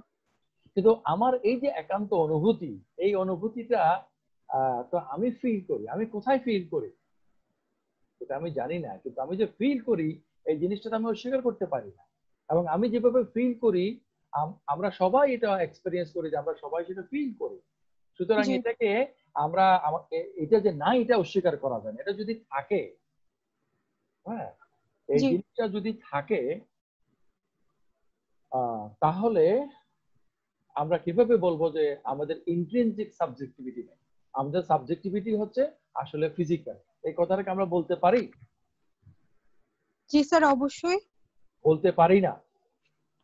আমরা এটা বলতে পারি না যে আমাদের যে একান্ত অনুভূতি তার সবকিছুই হচ্ছে যে অবজেক্টিভ, এখানে কোনো সাবজেক্টিভিটি নাই। মানে ইন্ট্রিনসিক সাবজেক্টিভিটি মানে অরিজিনাল সাবজেক্টিভিটি। স্যার আপনি ওই যে দাঁতের ব্যথার কথাটা বলছে, ওই ক্লাসে আপনি বলছিলেন যখন দাঁতের ব্যথা অনুসারে ডাক্তার যে ওষুধটা দেবে সেটা অবজেক্টিভ হবে, তো ওখানে কিভাবে আমরা ধরে নিব যে সেটা ফিজিক্যাল হবে না? যে ওইটার মধ্যে একটু গোলায় ফেললাম। মানে আমার ব্যথাটা আমি সাবজেক্টিভলি যেভাবে ফিল করি এটাতে কেউ পারে না। কিন্তু আমার ব্যথার অনুভূতি নিয়ে আমি যখন কোনো কিছু বিহেভ করি, মানে আমার যে যা কিছু হয় সেটার ব্যাপারে অন্যরা রেসপন্স করে। কথার কথা, ডাক্তার হলে সে চিকিৎসা করবে, বন্ধু হলে সে সমবেদনা জানাবে, শত্রু হলে সে খুব মজা পাবে, হ্যাঁ ও খুব ব্যথা পাচ্ছে এবার বুঝো, হ্যাঁ। কিন্তু এইসব কিছু তো একদিকে, আমি যে একটা কিছু ফিল করছি এই জিনিসটাকে অস্বীকার করা সম্ভব আমার পক্ষে না স্যার। তাহলে আমার এই একান্ত অনুভূতিটা, আমার এই সাবজেক্টিভিটি, এটা কি ইন্ট্রিনসিক মানে রিয়েল? ইন্ট্রিনসিক মানে রিয়েল, নাকি এটা আরোপিত? Sir real. রিয়েল। ইন্ট্রিনসিক কথাটা বুঝতেছো না তোমরা? ইন্ট্রিনসিক কথাটা বুঝতেছো না? হ্যালো? না স্যার, আরোপিত। স্যার একটু ব্যাখ্যা করলে ভালো হয়। হায় রে, ব্যাখ্যা করলে ভালো হয় না? সেদিন 100 টাকা বাইর করছিলাম, কেউ দেখে বলবো যে স্যারের কাছে 100 টাকায় থাকে না, আজকে 1000 টাকায় বাইর করে। এটা 1000 টাকা একটা নোট, তাই তো? জি স্যার। আচ্ছা, এটাতে এই কাগজটার মূল্য 1000 টাকা, নাকি 1000 টাকা লিখে এখানের মধ্যে সিল দেওয়া হয়েছে, ছাপানো হয়েছে শুধু 1000 টাকা?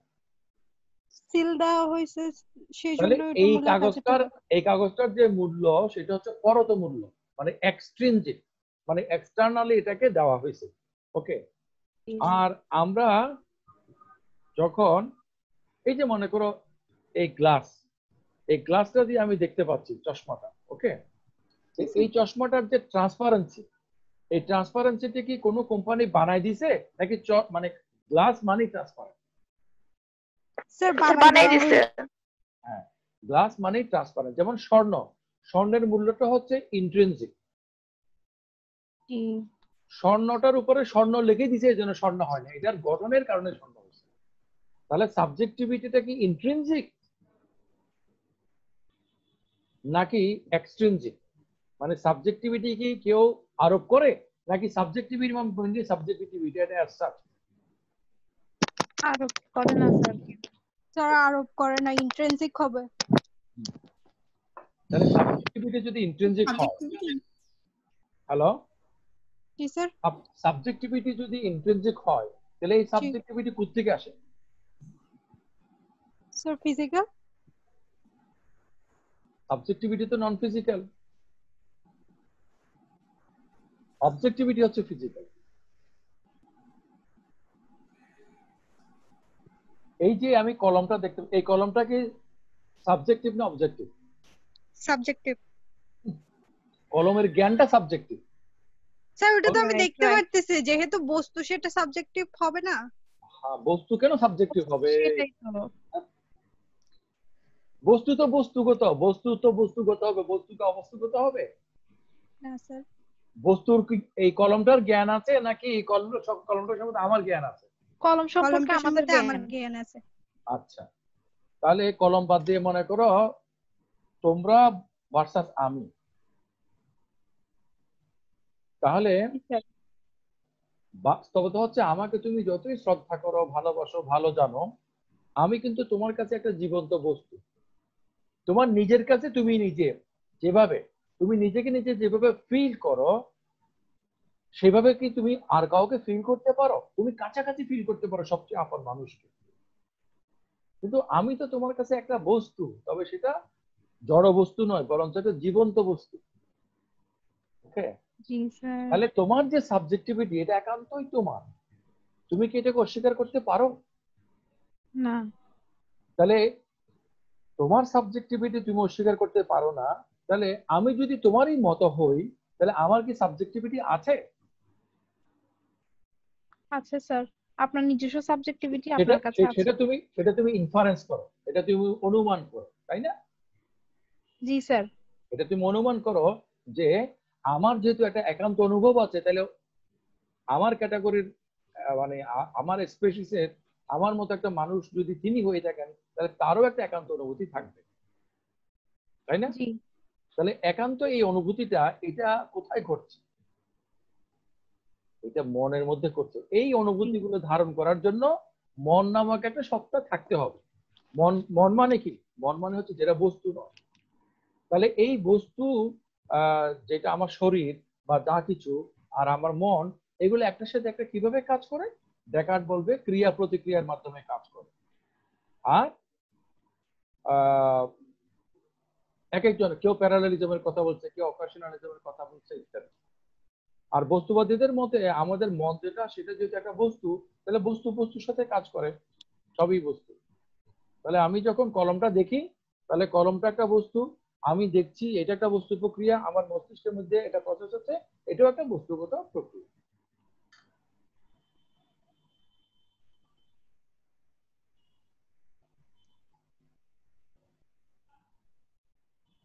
তাহলে বস্তুবাদীদের মতে আমাদের চিন্তাগুলো হচ্ছে কি আমাদের হায়ার অর্ডার মানে পারসেপশন, ইনার পারসেপশন। তাহলে এই যে আমরা পঙ্কিরাজের ঘোড়া কল্পনা করি, এই পঙ্কিরাজ কি বাস্তবে আছে? না স্যার। পঙ্কিরাজ বাস্তবে নাই, কিন্তু পঙ্কিরাজের আমরা কল্পনা করি।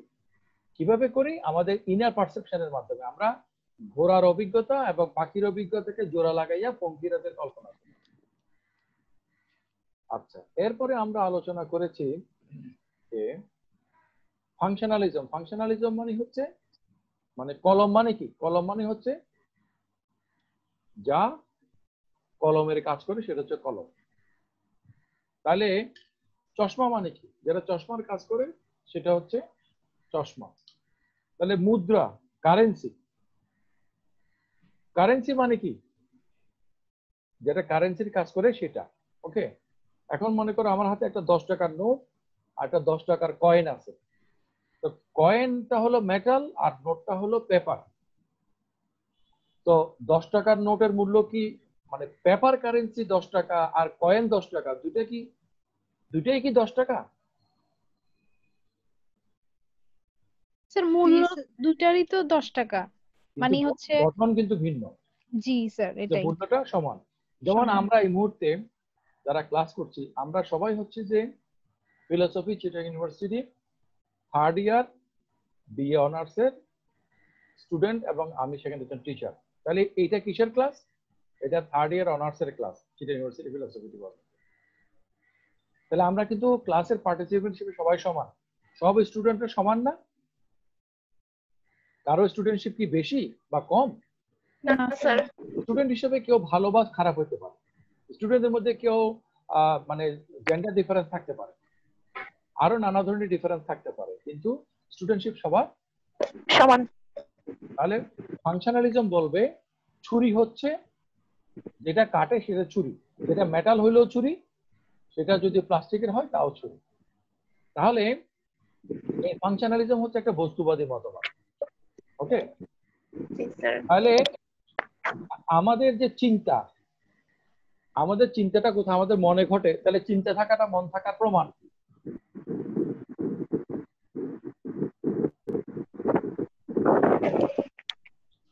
জি স্যার। চিন্তা থাকাটা যদি মন থাকার প্রমাণ হয়, বস্তুবাদীরা বলবে তোমার চিন্তাটা হচ্ছে একটা ফাংশনাল ব্যাপার, এটা ব্রেনের মধ্যে একটা নিউরোফিজিওলজিক্যাল স্নায়ুতান্ত্রিক প্রক্রিয়াতে ঘটে। তোমার এই চিন্তা, তোমার জ্ঞান, এগুলো তোমার মস্তিষ্কের কতগুলো বৈশিষ্ট্য। ওকে, তাহলে মস্তিষ্কের বৈশিষ্ট্য যদি হয়, মস্তিষ্ক যদি বস্তু হয়, তাহলে চিন্তাটাও কিন্তু এক ধরনের বস্তু, তবে সেই বস্তুটা অত্যন্ত সূক্ষ্ম, এতটাই সূক্ষ্ম যে আমরা এটাকে ভুল করে বস্তু মনে না করে আলাদা একটা ক্যাটাগরি মনে করছি। এই প্রসঙ্গে কথা আসছে, তাহলে আমরা কি জম্বি? তাহলে জম্বি কি?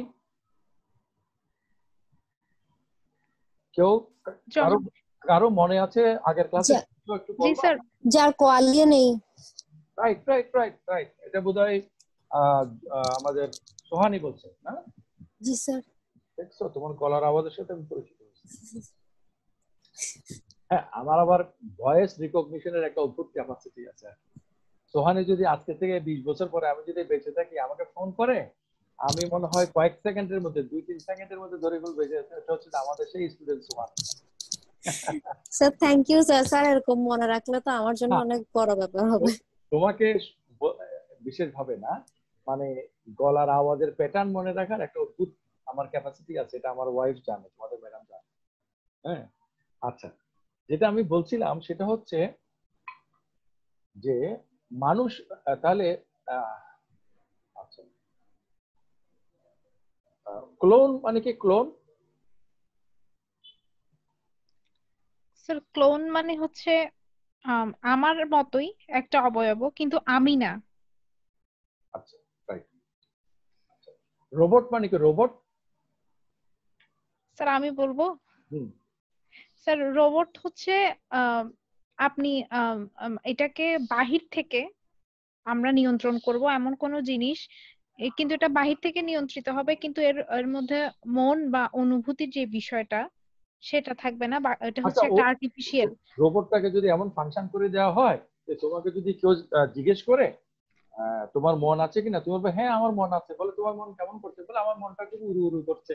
কেন উড়ু উড়ু করছে? বলে আমি ওখানে রেল স্টেশনে গিয়ে ফুচকা খেতে চাচ্ছি, আচ্ছা, অথবা ঝুপড়িতে গিয়ে খিচুড়ি খেতে চাচ্ছি। হ্যাঁ, নাকি? এখন একটা রোবট যদি এই ধরনের যদি মানুষেরা বলে এরকম করে উত্তর দেয়, সে যদি দাবি করে হ্যাঁ আমি খুব ফিল করছি, কিন্তু আমরা বুঝবো আসলে আমি ফিল করছি এই কথাটা সে টেপ রেকর্ডারের মতো বলতেছে। জি জি স্যার। তাহলে আমার ক্লোন আমার মতো, কিন্তু জম্বি কারো মতো নয়। যেমন আমরা প্রত্যেকটা মানুষ আলাদা না, এবং কি যারা একেবারে যমজ, তারাও আমরা তো একই রকম মনে করলেও তাদের কাছাকাছি তাদের ঘরের লোকেরা বুঝতে পারে যে এটা আলাদা, তাই না? জি স্যার। তাহলে জগতের সবকিছু কিন্তু আলাদা। হ্যাঁ, তাহলে জম্বি হচ্ছে মানুষের মতো, তাহলে বাইরে মানুষের মতো, ভিতরে কি কলকবজা লোহা লক্কর? না, ভিতরে হাড় মাংস একদম মানে বিজ্ঞানের এত উন্নতি হয়েছে যে আর্টিফিশিয়ালি সবকিছু মানুষের মতো করে একটা মানুষ বানাচ্ছে, সে মানুষের মতো কথা বলছে, মানুষের মতো আচরণ করছে, মানুষের মতো কেনাবেচা করছে, হ্যাঁ, মানে সে একটা মানে সবকিছু করছে, কিন্তু তার সাবজেক্টিভিটি নেই, তার কোয়ালিয়া নেই, সে কোনো কিছু ফিল করে না। তাহলে একটা জম্বি যদি বলে হ্যাঁ আমি কিছু ফিল করছি, আমরা কি বিশ্বাস করব? না স্যার। কে বলছে? স্যার আমি বলেছি। আচ্ছা, তাসনিয়া। তাসনিয়া। তো তুমি যে বিশ্বাস করছো না, কেন? তোমার এত অবিশ্বাস কেন? না না স্যার, অবিশ্বাস না, মানে হচ্ছে আমরা যে ধারণাটা নিয়ে থাকি যে হচ্ছে জম্বির অনুভূতি থাকবে না। ও হ্যাঁ, বলবে যে তো আমি জম্বি না, আমি মানুষ, আমার নাম উম্মে বসরা। হ্যাঁ, সে বলবে আমার নাম মোহাম্মদ মোজাফফর হক, বা আমি আমিরুল ইসলাম, কিছু একটা বলবে আর কি। হ্যাঁ, আমি জি স্যার। আমি নীল আকাশ, ওই যে মেয়েরা যে ইনকগনিটো দিয়া যে ফেসবুকে যে আইডি খোলে, জি স্যার। বলবে যে আমি পাতলা বাতাস। হ্যাঁ, হ্যাঁ, এঞ্জেল। আচ্ছা, এখন সে তো নিজেকে পরিচয় দিবে, সে বলবে আমি তো তোমাদের মতো, দেখো আমি খাই দাই ইত্যাদি। হ্যাঁ, জি স্যার। এমন রোবট হবে ভবিষ্যতে যে রোবট গুলো শক্তি সংগ্রহ করবে, আমরা যেভাবে ভাত খেয়ে শক্তি সংগ্রহ করি সেভাবে। তো তখন তার যে সাবজেক্টিভিটি নাই, তুমি কেমনে বুঝবা? স্যার হয়তো বা সে দেখতে একটা মানুষের মতো হলেও কিন্তু সে হয়তো বলবে হয়তো যে তার কাছে হয়তো অনুভূতি আছে বা সে ফিল করতে পারছে বিষয়টা, কিন্তু আমরা বুঝবো হচ্ছে বেসিক্যালি আমরা তো জানলেই বুঝতে পারবো বিষয়টা, সে আমরা যদি কেমনে জানতে বুঝবা? পারি তুমি সে তো জম্বি। আচরণের মাধ্যমে যাচাই করবে, তার আচরণগুলো তো মানুষের মতো, সে তো তোমার আইকিউ টেস্টে পার হবে। সেটাও একটা বিষয়। এখন এরকম যদি মানে মানে ইয়া বানাইয়া, কি বলা যায়, এরকম যদি মানে কিন্তু স্যার প্রতিকূল পরিবেশে মানুষ ঠিক যেরকম ভাবে রেসপন্স করে, জম্বি তো ঠিক সেরকম ভাবে করবে না। মনে করো বিজ্ঞানের যেভাবে উন্নতি হচ্ছে, যদি সেভাবে যদি উন্নতি হতে থাকে, এটা তো আমার মনে হয় না 100 বছরের মধ্যেই সম্ভব হতে পারে। কিন্তু একটা যতই উন্নতি হোক, মানুষ আর বিজ্ঞানের মধ্যে একটা তো পার্থক্য থেকেই যাবে। কিভাবে থাকবে? অনেকে তো বলতে চাচ্ছে যে এগুলো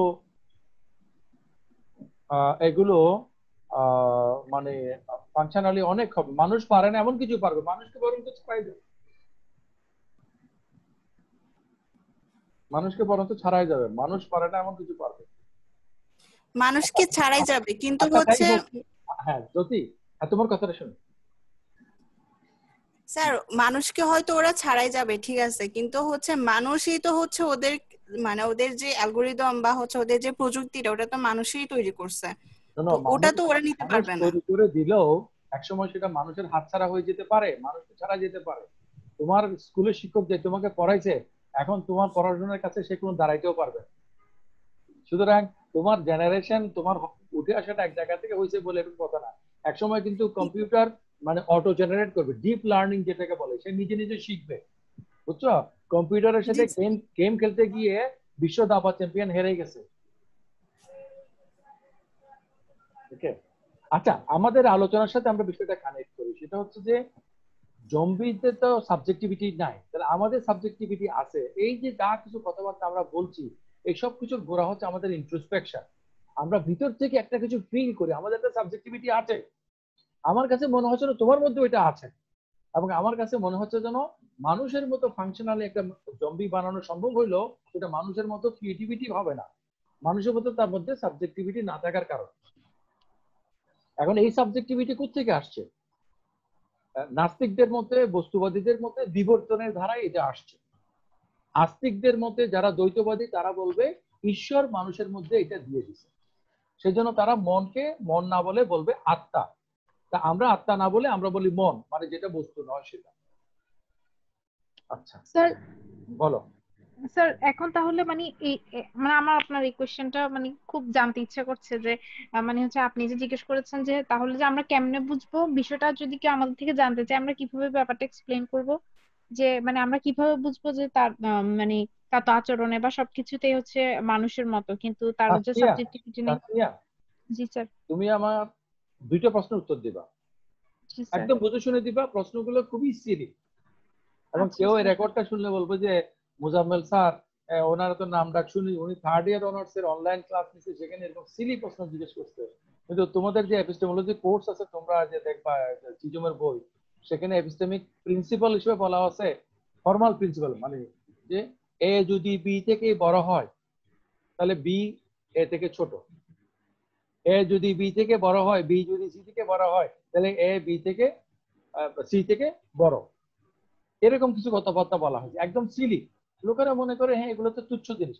আসলে এই তুচ্ছ জিনিসগুলোর মধ্যেই কিন্তু আমাদের প্রকৃত জ্ঞানটা রয়ে গেছে। জি স্যার। তাহলে তুমি আমার এই প্রশ্নের উত্তর দাও, জি স্যার। তোমার কি মন আছে?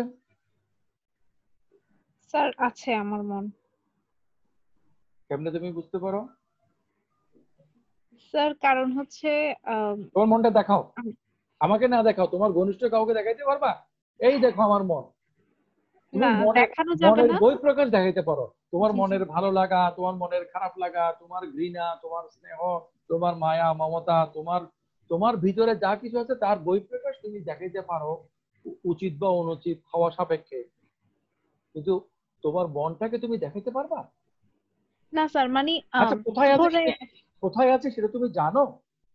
না স্যার, এটা হচ্ছে আমাদের কোথায় আছে একটা সেটাও তুমি জানো না, তুমি দেখাইতেও পারো না, কিন্তু কেন তুমি মনে করো যে তোমার এই জিনিসটা আছে?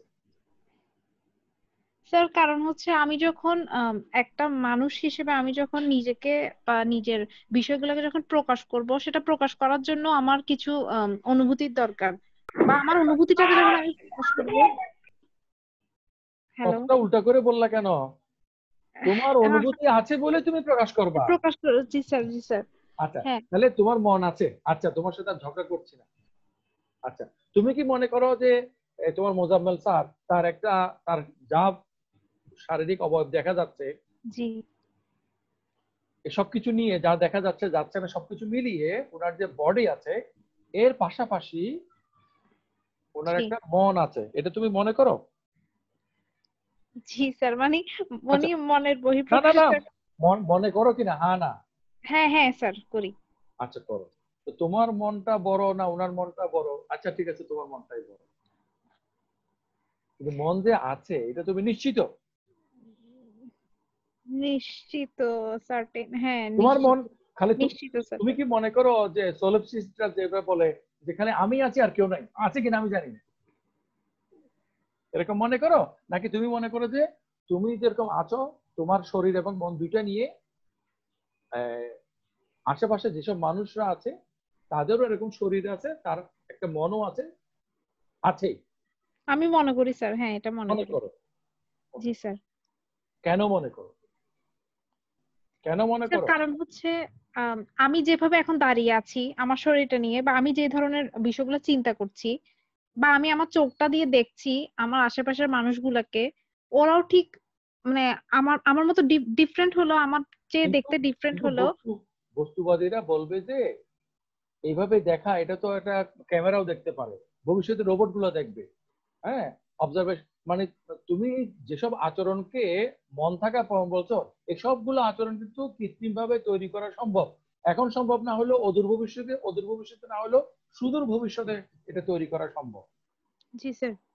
আসলে তুমি কেন মনে করো আমার মন আছে? কারণ তুমি এটা ইনফারেন্স ব্যবহার করো, যে আমি যেরকম ভাবে ভিতর থেকে ফিল করি আমার একটা মন আছে, একটা সত্তা আছে বস্তুগত সত্তার বাইরে, তেমনি ওরও আছে। তাহলে তোমার এই মনে করার ভিত্তি হচ্ছে তোমার ইন্ট্রোস্পেকশন।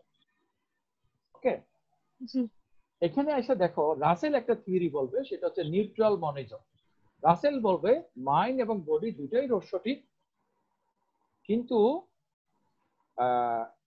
তাহলে এই দুইটা যদি সঠিক হয় তাহলে এই দুটো কোত্থেকে আসছে? রাসেল বলবে কোত্থেকে আসে নাই, এগুলো সবসময়ই ছিল, সবসময়ই আছে। আমরা যখন বস্তুর দিক থেকে দেখি তখন সেটা হলো বস্তু, আর আমরা যখন অন্তর্দর্শনের মাধ্যমে দেখি তখন সেটা হলো মন। ওকে, জি স্যার। মানে আমি যখন আমাকে দেখি তখন আমি আমার শরীরটাকে দেখি। আচ্ছা, আমি চোখ বন্ধ করলে কি আমি আছি? আপনি আছেন। আচ্ছা, এরকম একটা যদি আমরা চিন্তা করি যে মানে কথার কথা, তোমাকে না বলি, তোমরা মেয়ে মানুষ, এমনি তো মন দুর্বল, আরো লাগবে। তুমি কি মানসিকভাবে শক্তিশালী? স্যার আমি না, মানে শক্তিশালী এমন কেউ আছো নাকি যাকে কোনো কথা বললে তুমি মাইন্ড করবা না? নিশ্চয় কোনো পার্সোনাল কথা নয় এখানে, যেখানে যেহেতু বলবো। কার মন শক্ত? কারো মন শক্ত না, না? স্যার বলেন, আমি হ্যাঁ, শুনতেছি। আচ্ছা সোহানি, তুমি আয়নার সামনে দাঁড়িয়ে যদি চিন্তা করো যে আমার চোখগুলো নাই, জি স্যার। তুমি কি ভাবতে পারো? স্যার এটা কখনো মাথায়ও আসে না। তোমার মন শক্ত আগে না স্যার, এমনি বলছি স্যার, এমনিতে আচ্ছা না, স্যার কল্পনা করলাম স্যার। কারো যদি চোখ না থাকে সে মানুষটা কি থাকবে? স্যার থাকবে। আচ্ছা, এভাবে করে সে যদি একটা একটা একটা অঙ্গ মাইনাস করতে থাকে যে আমার এটা নাই, তাহলে কি এভাবে করে সে ভাবতে ভাবতে নিজের পুরো শরীরটাকে বাদ দিয়ে ফেলতে পারবে না? পারবে। তাহলে আমাদের চিন্তার মাধ্যমে আমরা কিন্তু নিজেদেরকে আমাদের শারীরিক অবয়বের বাইরে নিয়ে যেতে পারি, পারি না? জি স্যার। তাহলে ইন্ট্রোস্পেকশনের মাধ্যমে আমি যে আমাকে পাই, সে আমিটা কি খণ্ডিত নাকি অখণ্ড সম্পূর্ণ? স্যার অখণ্ড, মানে ফিজিক্যাল না জিনিসটা, মানে অখণ্ড কিন্তু ফিজিক্যাল না। Very nice, very nice. তো আমি তো ইচ্ছা করে যে নয়নমণিকের সাথে একটু কথা বললাম, এরপরে ছেলেরা আর কেউ কথা বলছে না, সব মেয়েরা। স্যার একটা কথা বলতে চাচ্ছি। ঠিক, বলো। স্যার আমি কি বেশি কথা বলছি? আমাকে এখানে একজনে মেসেজ পাঠিয়েছে প্রাইভেটলি যে আমি আপনাকে পড়ে শোনাচ্ছি মেসেজটা। আমি নাকি আমরা আমরা কথা বলার জন্যই টাকা পয়সা পাই। এই যে একটা ডুপ্লেক্স বাড়িতে আমি থাকি, হ্যাঁ, তারপরে দিয়ে বাংলাদেশের প্রেক্ষাপটে একটা মানে আপার মিডল ক্লাস লাইফস্টাইল মেনটেন করি, সেটা কিন্তু কথা বলার জন্য। এবং আমাকে যে পরিমাণ বেতন দেয় তোমার ম্যাডামকেও সেই পরিমাণ বেতন দেয়। আমি পুরুষ মানুষ বলে আমাকে একটু বাড়াই দেয় না, দেয় নাকি? হ্যাঁ স্যার। তাহলে নুসরাত জাহান কাজল ম্যাডাম আমাদের চেয়ে বেশি বেতন পান, অথচ উনি তো মেয়ে মানুষ। হ্যাঁ, উনি কিন্তু বয়সও আমার খুব কাছাকাছি। কিন্তু স্যার পুরো পৃথিবীতে কিন্তু এখনো নারী পুরুষের বেতনের একটা বৈষম্য রয়ে গেছে, সেটা হয়তো আপনার ক্ষেত্রে নাই কিন্তু অন্যান্য অনেক জায়গাতেই। তোমরা যদি এসব বিষয়ে যদি আলাপ আলোচনা মত আগ্রহী হও, তাহলে আমি তোমাদের সাথে এ নিয়ে জুম মিটিং করে আলোচনা করে সুন্দর করে আলোচনা করব। আমি খুব এনজয় করব যদি তোমরা দু চারজন যদি আলোচনা করো। কিন্তু আজকে আমি যেটা বলতে চাচ্ছি সেটা হচ্ছে যে বার্ট্রান্ড রাসেলের নিউট্রাল মনিজম বোঝানোর জন্য বার্ট্রান্ড রাসেল বলছে যে আমাদের যে জাগতিক বাস্তবতা আছে, আমরা যখন কার্যকারণ সম্পর্ক বস্তুগত বিবেচনার দিক থেকে দেখব সবকিছুই বস্তু, কিন্তু আমরা যখন চেতনার দিক থেকে দেখব তখন সবকিছুই হচ্ছে অবস্তু বা মন। তাহলে আসল জিনিসটা কি? উনি বলছে আসল জিনিসটা হচ্ছে নিউট্রাল। ওকে, তো নিউট্রাল মনিজমকে নিউট্রাল বলা হয় কারণ এই আসল জিনিসটা বস্তু নয়, মনও নয়। আর এটা মনিজম এই জন্যই যে যে বস্তু এবং মন দুইটা থাকা সত্ত্বেও এই দুইটা হচ্ছে মূলত একই সত্তা, এবং একই সত্তাটা যে নিউট্রাল, এটা হচ্ছে যে রাসেলের নিউট্রাল মনিজম। আমরা এই পেজে থাকছি না। হ্যাঁ, এখন যারা বস্তুবাদী তারা কিন্তু মাইন্ড বডির আইডেন্টিটির কথা বলে, অর্থাৎ আমরা যেটা মাইন্ড বলি সেটাও একটা বস্তু, আর বস্তু তো বস্তু। ওকে, এখন রাসেল বলছে যে মাইন্ড বডি দুইটা একই জিনিস। যেমন আমি যে একটু আগে মুদ্রার কথা বললাম, ওকে,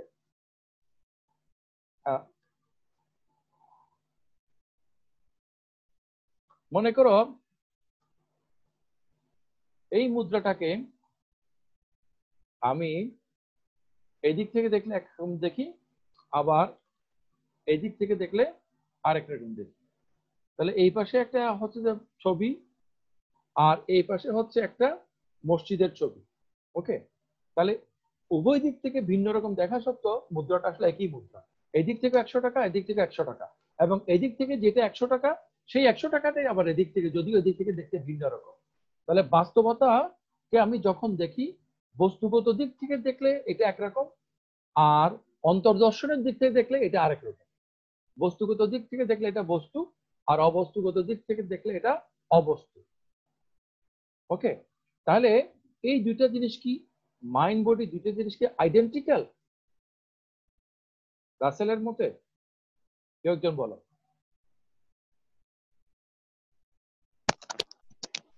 জি স্যার। কে বলছো? স্যার তাহমিনা। তাহমিনা, তুমি মাইক অন রাখো। আচ্ছা, যারা বস্তু, তাহলে রাসেল কি একজন বস্তুবাদী? স্যার উনি বস্তুবাদী না, কারণ উনি তো বলে বস্তুটা মানে ম্যাটার বা মাইন্ড কোনোটাকে আলটিমেট বলে নাই। উনি তো বলছে যে এটা নিউট্রাল। আলটিমেটটা কি তাহলে? ওটা নিউট্রাল। আর মাইন্ড আর যে শোনো তাহমিনা, তুমি থাকো তোমাকে আমি মনে করো এটা হলো বস্তু, একটা বস্তু একটা অবস্তু। জি স্যার। এটা মাইন্ড, আমি যদি এখানে লিখতে পারতাম এটা মাইন্ড, এটা ম্যাটার। জি স্যার। কিভাবে প্রেজেন্টেশন দেই, মনে করো এই হচ্ছে যে মাইন্ড আর এটা হচ্ছে ম্যাটার। তো এই দুইটা আসলে একই জিনিস, আইডেন্টিক্যাল একই জিনিস। এটা যারা বলে, এবং তাহলে আসল জিনিসটা কি, আসলে বস্তু। ওকে, যেটা প্রপার্টি ডুয়ালিজম হিসেবে আমরা পরে পাবো। মানে বস্তুর দুই ধরনের প্রপার্টি, বস্তু অবস্তু। আমরা সবাই বস্তু, কিন্তু আমরা মন আছে বলে মনে করি, কিন্তু মনটা আসলে অ্যানালাইসিস করলে আলটিমেটলি বস্তু। ওকে, তাহলে এই যে আইডেন্টিক্যাল থিওরি বস্তুবাদীরা বিশ্বাস করে, রাসেলের নিউট্রাল মনিজম কি সেই ধরনের জিনিস? আমি না স্যার, আমি আপনার কথাটা ক্লিয়ারলি বুঝতে পারি না, নেটওয়ার্কের সমস্যা। বস্তুবাদীরা তো মনে করে যে মাইন্ড ম্যাটার যেটা দুটো আলাদা বলে আমরা বাধ্যত দেখি, আসলে দুইটা জিনিস একই, সেটা হচ্ছে হ্যাঁ। রাসেলের মতটা নিউট্রাল মনিজম, সেটা কি সেরকম আইডেন্টিক্যাল, মানে বস্তুবাদী আইডেন্টিক্যাল থিওরির মতো? না, রাসেল তো বলছে যে ওটা নিউট্রাল একটা জিনিস এবং ওটা দুইটা বহিঃপ্রকাশ, মাইন্ড আর ম্যাটার দুইটার বহিঃপ্রকাশ। নিউট্রাল, এই যে দেখো আমি এটা মনে করো আলাদা করে দিলাম। ওকে, তাহলে একই জায়গা থেকে দুইটা আসছে, দুইটা বই। জি স্যার। আমরা যে টাকার কথা দেখালাম, দুই দিক থেকে। জি স্যার। তাহলে তৃতীয় একটা কেউ আছে যে এটা তৈরি করছে, যে এটা তৈরি করছে, এইটা এটার সাথে ইন্টারঅ্যাক্ট করে টাইম এন্ড এগেইন, অকেশনালি, যেটা ডেকার্ট বলছে ক্রিয়া প্রতিক্রিয়ার মাধ্যমে। তৃতীয় সত্যটা কে? ডেকার্টের ডুয়ালিজমে ডেকার্টের হচ্ছে গড। রাইট। রাসেল কি এরকম গডের কথা বলছে? না স্যার। তাহলে রাসেল কি বলছে তৃতীয় একটা জিনিস আছে, সেটা গড না, তবে কি যে সেটাও আমি জানি না, সেরকম করে বলছে? হ্যাঁ স্যার। না, রাসেল সেটা বলে না। রাসেল বলছে যে তৃতীয় কোনো কিছু নাই, ব্যাপার দুইটাই, বস্তু এবং মন, কিন্তু এই দুইটা জিনিস হচ্ছে আসলে একই জিনিসের দুইটা দিক। জিনিসটাকে তুমি যখন বস্তুগত প্রক্রিয়াতে দেখো, যাচাই করো, তখন সেটা বস্তু। চোখ দিয়ে দেখলে এটা বস্তু, মন দিয়ে ভাবলে এটা মন। আচ্ছা, এটা হচ্ছে রাসেলের নিউট্রাল মনিজম। আমার মনে হয় এখন তুমি ভালো করে বুঝতে পেরেছো। জি স্যার। তাহলে আমাকে থ্যাংক ইউ বলো। স্যার জি স্যার, থ্যাংক ইউ। আচ্ছা, এরপরে আমরা, সময় কমে যাচ্ছে, তাহলে আমরা যখন রিয়েলিটি নিয়ে ভাবি, তখন রিয়েলিটি কি বস্তুগত নাকি অবস্তুগত রাসেলের মতে?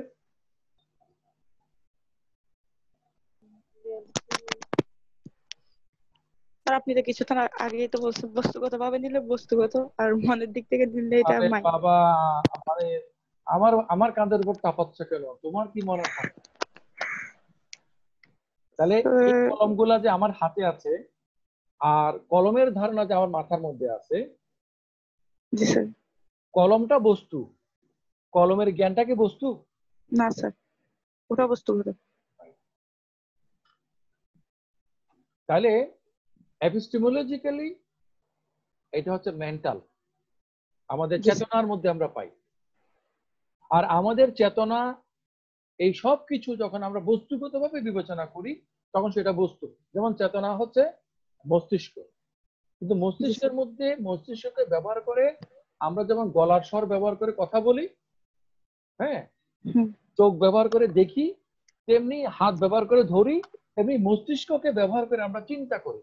কিন্তু আমরা যখন চিন্তাকে অন্তর্দর্শনের মাধ্যমে পাই তখন এই চিন্তা এবং আমাদের সবগুলা জগৎ এই সবকিছুকে আমরা মানে মেন্টাল হিসেবে পাই, সাইকোলজিক্যালি পাই।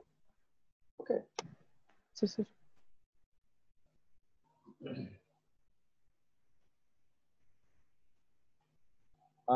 রাসেলের অনুসারী ডেভিড শালমার্সের কথা আমরা আলোচনা করেছিলাম এখানে। ডেভিড শালমার্স বলছে যে সবকিছুর মধ্যে চেতনা আছে।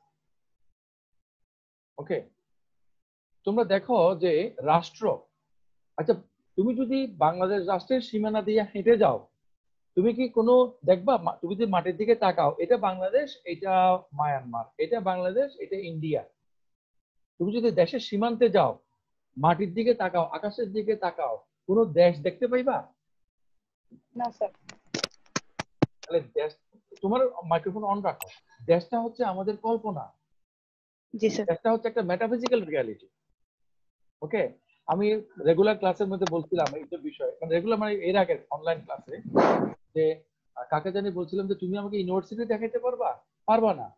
তুমি আমাকে যদি আর্টস ফ্যাকাল্টি বিল্ডিং দেখাও, আমি বলবো যে এটা আর্টস ফ্যাকাল্টি। তুমি যদি আমাকে সায়েন্স ফ্যাকাল্টি দেখাও, আমি বলবো এটা সায়েন্স ফ্যাকাল্টি। তুমি যদি আমাকে সেন্ট্রাল লাইব্রেরি দেখাও, আমি বলবো এটা সেন্ট্রাল লাইব্রেরি। তুমি যদি আমাকে কোনো একটা কিছু দেখাও, আমি বলবো এটা হচ্ছে বিশ্ববিদ্যালয়ের একটা স্থাপনা। কিন্তু বিশ্ববিদ্যালয়টা কোথায়?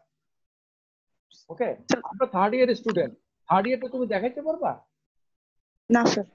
এগুলো আমাদের, তাহলে এই রিয়েলিটি গুলো আমরা কোথায় পাইছি? এগুলো স্যার আমাদের মস্তিষ্কে, আমাদের কল্পনার মধ্যে পাইছি। শালমার্স বলবে তাহলে আমাদের যে কোয়ালিয়া আছে তেমনি করে সবগুলো জিনিসেরই কোয়ালিয়া আছে, সবকিছুর মধ্যে চেতনা আছে। যেখানে আছে প্যানসাইকিজম, প্যানসাইকিজম মানে সবকিছুর মধ্যে একটা আত্মা আছে। তাহলে আমাদের যে আমরা যে এখন যেটা ফিল করছি আমাদের যে কোয়ালিয়া, তাহলে আমাদের কোয়ালিয়ার ভিতরে প্রোটোকোয়ালিয়া, প্রোটো মানে ছোট, আরো ছোট কোয়ালিয়া, ছোট কোয়ালিয়া, এভাবে ছোট ছোট থেকে আমরা একদম অ্যাটমিক লেভেলে যাই। আবার অ্যাটমিক লেভেল থেকে বাড়তে বাড়তে শেষ পর্যন্ত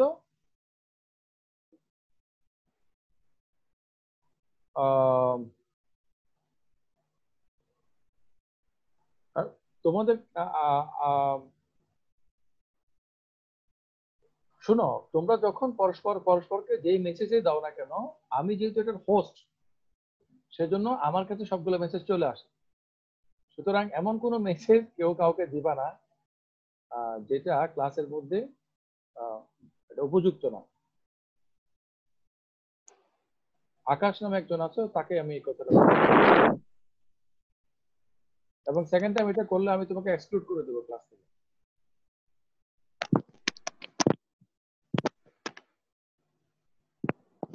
ওকে, তাহলে শালমার্স বলবে যে আমাদের এরকম ছোট ছোট চেতনা মিলে আমাদের অখণ্ড চেতনাগুলো তৈরি হয়। কিন্তু এটার সমালোচনা হচ্ছে যখন আমরা আমাদের চেতনাকে যখন আমরা অনুভব করি তখন আমরা চেতনাটাকে সামগ্রিকভাবে অনুভব করি। আমাদের যে আমিত্ব, সে আমিত্বকে আমরা কি খণ্ডিত ভাবে অনুভব করি নাকি অখণ্ড ভাবে অনুভব করি? এর আগে অখণ্ড ভাবে অনুভব করি। তাহলে আমাদের যে ইন্ট্রোস্পেকশন, আমাদের চেতনার আলো কত ওয়াট? হ্যাঁ,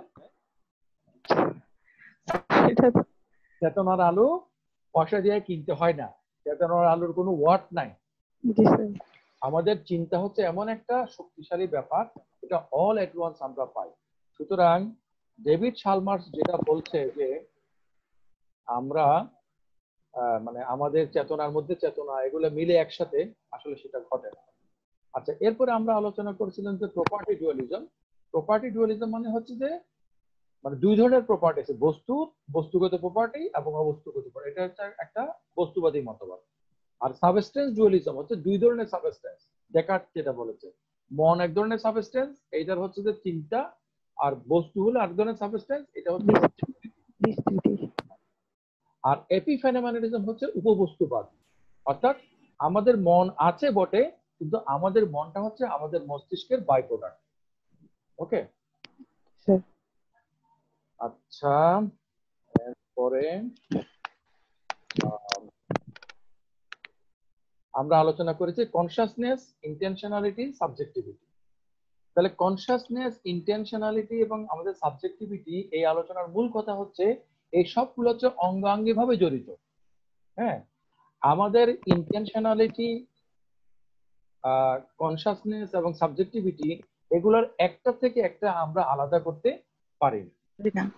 তাইলে বস্তুবাদীরা যেটা বলে যে আমাদের ইন্টেনশনালিটি তৈরি হয় বস্তুগত কারণে, ইন্টেনশনালিটি আমাদের মধ্যে একটা চেতনা তৈরি করে, এবং চেতনা আমাদের মধ্যে একটা সাবজেক্টিভিটি তৈরি করে। কিন্তু বাস্তবতা হচ্ছে আমরা ফিল করি যে আমাদের এমন কোনো ইন্টেনশনালিটি নাই যেটার মধ্যে চেতনা নাই। মানে চেতনা হচ্ছে এমন একটা জিনিস, চেতনা নাই এই কথাটাও কিন্তু চেতনা ব্যবহার করে বলতে হয়। আমাদের কি চেতনা আছে? আমি যদি চেতনাই না থাকি তাহলে এটা বলতে পারি না। ওকে, চেতনা হলো আমাদের সাবজেক্টিভিটির এমন একটা বৈশিষ্ট্য যেটাকে আমরা কখনো এক্সক্লুড করতে পারি না। চেতনা ব্যবহার করে আমাদেরকে বুঝতে হচ্ছে চেতনার স্বরূপটা কি। আমরা যদি বলি আমাদের চেতনাটা বস্তু থেকে আসছে, কিন্তু আমরা যদি নিজে থেকে বস্তু বলি, আমি যে বস্তু এর সম্বন্ধে আগে আমাকে সচেতন হতে হয়, এবং ওই আমার এই চেতনাটা ঘটে, আমার এই কনসাসনেসের ব্যাপারটা আসে, আমার কোয়ালিয়া, আমার এই সকল বৈশিষ্ট্যগুলো ধারণ করে একটা কমন জিনিস, সেটা হচ্ছে মাইন্ড, একটা সত্তা, একটা জায়গা, যে জায়গাটা বস্তুগত নয়, যেটাকে আমরা মাইন্ড বলি। সুতরাং মাইন্ডের একটা ফ্যাকাল্টি হলো কনসাসনেস, মাইন্ডের একটা ফ্যাকাল্টি হলো ইন্টেনশন, থট, যা আমরা ইত্যাদি বলি। ওকে, তাহলে আমরা মোটামুটি শেষের দিকে চলে আসছি। এখানের কথাগুলো আমি অলরেডি বলে ফেলছি। সরি, আমি এই যে আজকে আমাদের যেটা আলোচনা করার কথা ছিল, এটা খুব ছোট্ট একটা টপিক, দ্য বাইন্ডিং প্রবলেম। সেটা হচ্ছে আমাদের যে how do discrete brain process manage to add up a meaningful unified picture? আপনার সাথে দেখা করতে পারি, সরি ফর দ্যাট, বাট আপনার অনুষ্ঠান শুনেছি এবং সার্বক্ষণিক অনুষ্ঠানের কথা বলা শুনেছিলাম, ঠিক আছে? এবং ফেসবুকে লাইভ দিচ্ছি, আজকে লাইভটা খুব ডিস্টার্ব হয়েছে। আমাদের অফিসে ইন্টারনেট কন্ডিশন কথা বলছে কি, কারণ আমি অনেক চেষ্টা করছি কিন্তু আমি অনেক আমি দুই ধাপে দিচ্ছি আজকে, বাট সৌরভ কথা বলছো কারোর সাথে? শোনা যাচ্ছে না, কেউ যেন কথা বলছিল। কথাটা আপনার ওখান থেকে তো আসার কথা, কেউ তো এখানে ইয়া নাই, মিউট করা সবাই। আচ্ছা ঠিক আছে, আমরা কন্টিনিউ করি। সেটা হচ্ছে যে আমাদের যে চেতনা, এই চেতনাটা কিন্তু সমগ্র। তাহলে আমাদের ব্রেন, আমার কথা শোনা যাচ্ছে? হ্যাঁ, তাহমিনা আছো? একটু আর কয়েক মিনিট থাক। হ্যাঁ শোনা যাচ্ছে স্যার, আপনি বলেন। ঠিক আছে, তুমি অফ করে দাও, আমি তাহমিনের সাথে কথা বলি। তাহমিনা, আমাদের চেতনা এটা যদি বস্তুগত ব্যাপার হয়, তাহলে আমাদের ব্রেনের মধ্যে আমি যখন কলমটা দেখি তখন কি হয়? আমি কি কলম দেখি? স্যার আমি জাস্ট সেন্স ডাটা পাই। এই ডাটাগুলো বিচ্ছিন্ন না, খন্ড খন্ড না? জি স্যার। এটা দেখি, এটা দেখি, এটা দেখি, এখানে যতগুলো দেখার বিষয় আছে সবগুলো দেখার পরে এই দেখাগুলো আমার এক জায়গাতে গিয়ে স্টিচ হয়, এগুলাকে বাইন্ডিং করা হয়, পরে আমার কগনিটিভ প্রসেস তখন একটা বলে যেটা হচ্ছে কলম। তাহলে কলম কথাটা রিয়েলিটিটা হচ্ছে অখণ্ড, কিন্তু কলমের এপিয়ারেন্সটা কিন্তু খন্ড খন্ড। ওকে, আমি যদি এই কলমটা দেখি, এটা এখন একভাবে দেখা যাচ্ছে, এখন আরেকভাবে দেখা যাচ্ছে, এখন আরেকভাবে দেখা যাচ্ছে। তাহলে আমি যখন কলম বলি তখন কিন্তু অখণ্ড ভাবেই বলছি। তোমরা আমাকে দেখতে পাচ্ছ কিছু অংশ, কিন্তু তোমরা আমাকে অখণ্ড ভাবেই কল্পনা করছো। তাহলে আমাদের এই বাইন্ডিংটা করে কে? আমরা যদি বস্তুবাদীদের কথা মেনে নেই যে আমাদের ব্রেন প্রসেসের মধ্যে এগুলো ঘটে, কিন্তু আমরা জানি যে আমাদের ব্রেন প্রসেসে আমরা যেগুলো পাই এগুলো ডিসক্রিট, মানে খন্ড খন্ড। এই খন্ডগুলোকে জোড়া লাগায় কে? কে আমাদেরকে একটা অখণ্ড অভিজ্ঞতা দেয়? কিসের ভিত্তিতে আমরা একটা অখণ্ড অভিজ্ঞতা লাভ করি যদি আমাদের মন না থাকতো? এইটা হচ্ছে বাইন্ডিং প্রবলেমের কথা, যে আমাদের মন এই বাইন্ডিং এর কাজটা করে। উইলিয়াম হাস্কার, এখানে আমি যে একটা স্ক্রিন দেখাইছি, উইলিয়াম হাস্কার একজন ফিলোসোফার। উনি বলছেন যে একটা ক্লাসের মধ্যে কোন একটা স্টুডেন্ট একটা প্রশ্নের আনসার করে, আরেকটা স্টুডেন্ট আরেকটা প্রশ্নের আনসার করে, এভাবে সবগুলোর প্রশ্নের আনসার কোনো না কোনো স্টুডেন্ট পারে। তা থেকে কি আমরা বলতে পারবো ওই ক্লাসটা এই সবগুলোর প্রশ্নের আনসার পারে? না স্যার, বলতে পারবো না। ওকে, তাহলে দেখা যাচ্ছে যে আমাদের ব্রেইনের একটা অংশে একটা কিছু ঘটে, আরেকটা অংশে আরেকটা কিছু ঘটে। এইসব কিছু মিলাই একটা অখণ্ড চিত্র আমাদের মধ্যে কে মানে তৈরি করে যদি আমাদের মন নামক কোনো কিছু না থাকে। সো এই এর মাধ্যমে মোটামুটি আমাদের আজকের লেকচারের বিষয়গুলো শেষ হলো। আর এরপরের যে চ্যাপ্টার আছে থার্ড চ্যাপ্টার, ওইটার আলোচনাটা এই চ্যাপ্টারের তুলনায় অনেক সংক্ষিপ্ত এবং অনেক সহজ সরল, এবং ওইটার যে সিনপসিস আছে আমার সাইডে আছে দর্শন দর্শন, সেটাও সিনপসিসটাও মাত্র 1 পৃষ্ঠার। মানে আমার ধারণা যে 3-4টা ক্লাসের মধ্যে পুরো আলোচনাটা একেবারেই শেষ হয়ে যাবে, হয়তো 3টা ম্যাক্সিমাম বা 4টা এরকম। তো যাই হোক, আমি এই রেকর্ডিংটা আবার স্টপ করে দিচ্ছি, তারপর তোমাদের সাথে কথা বলবো।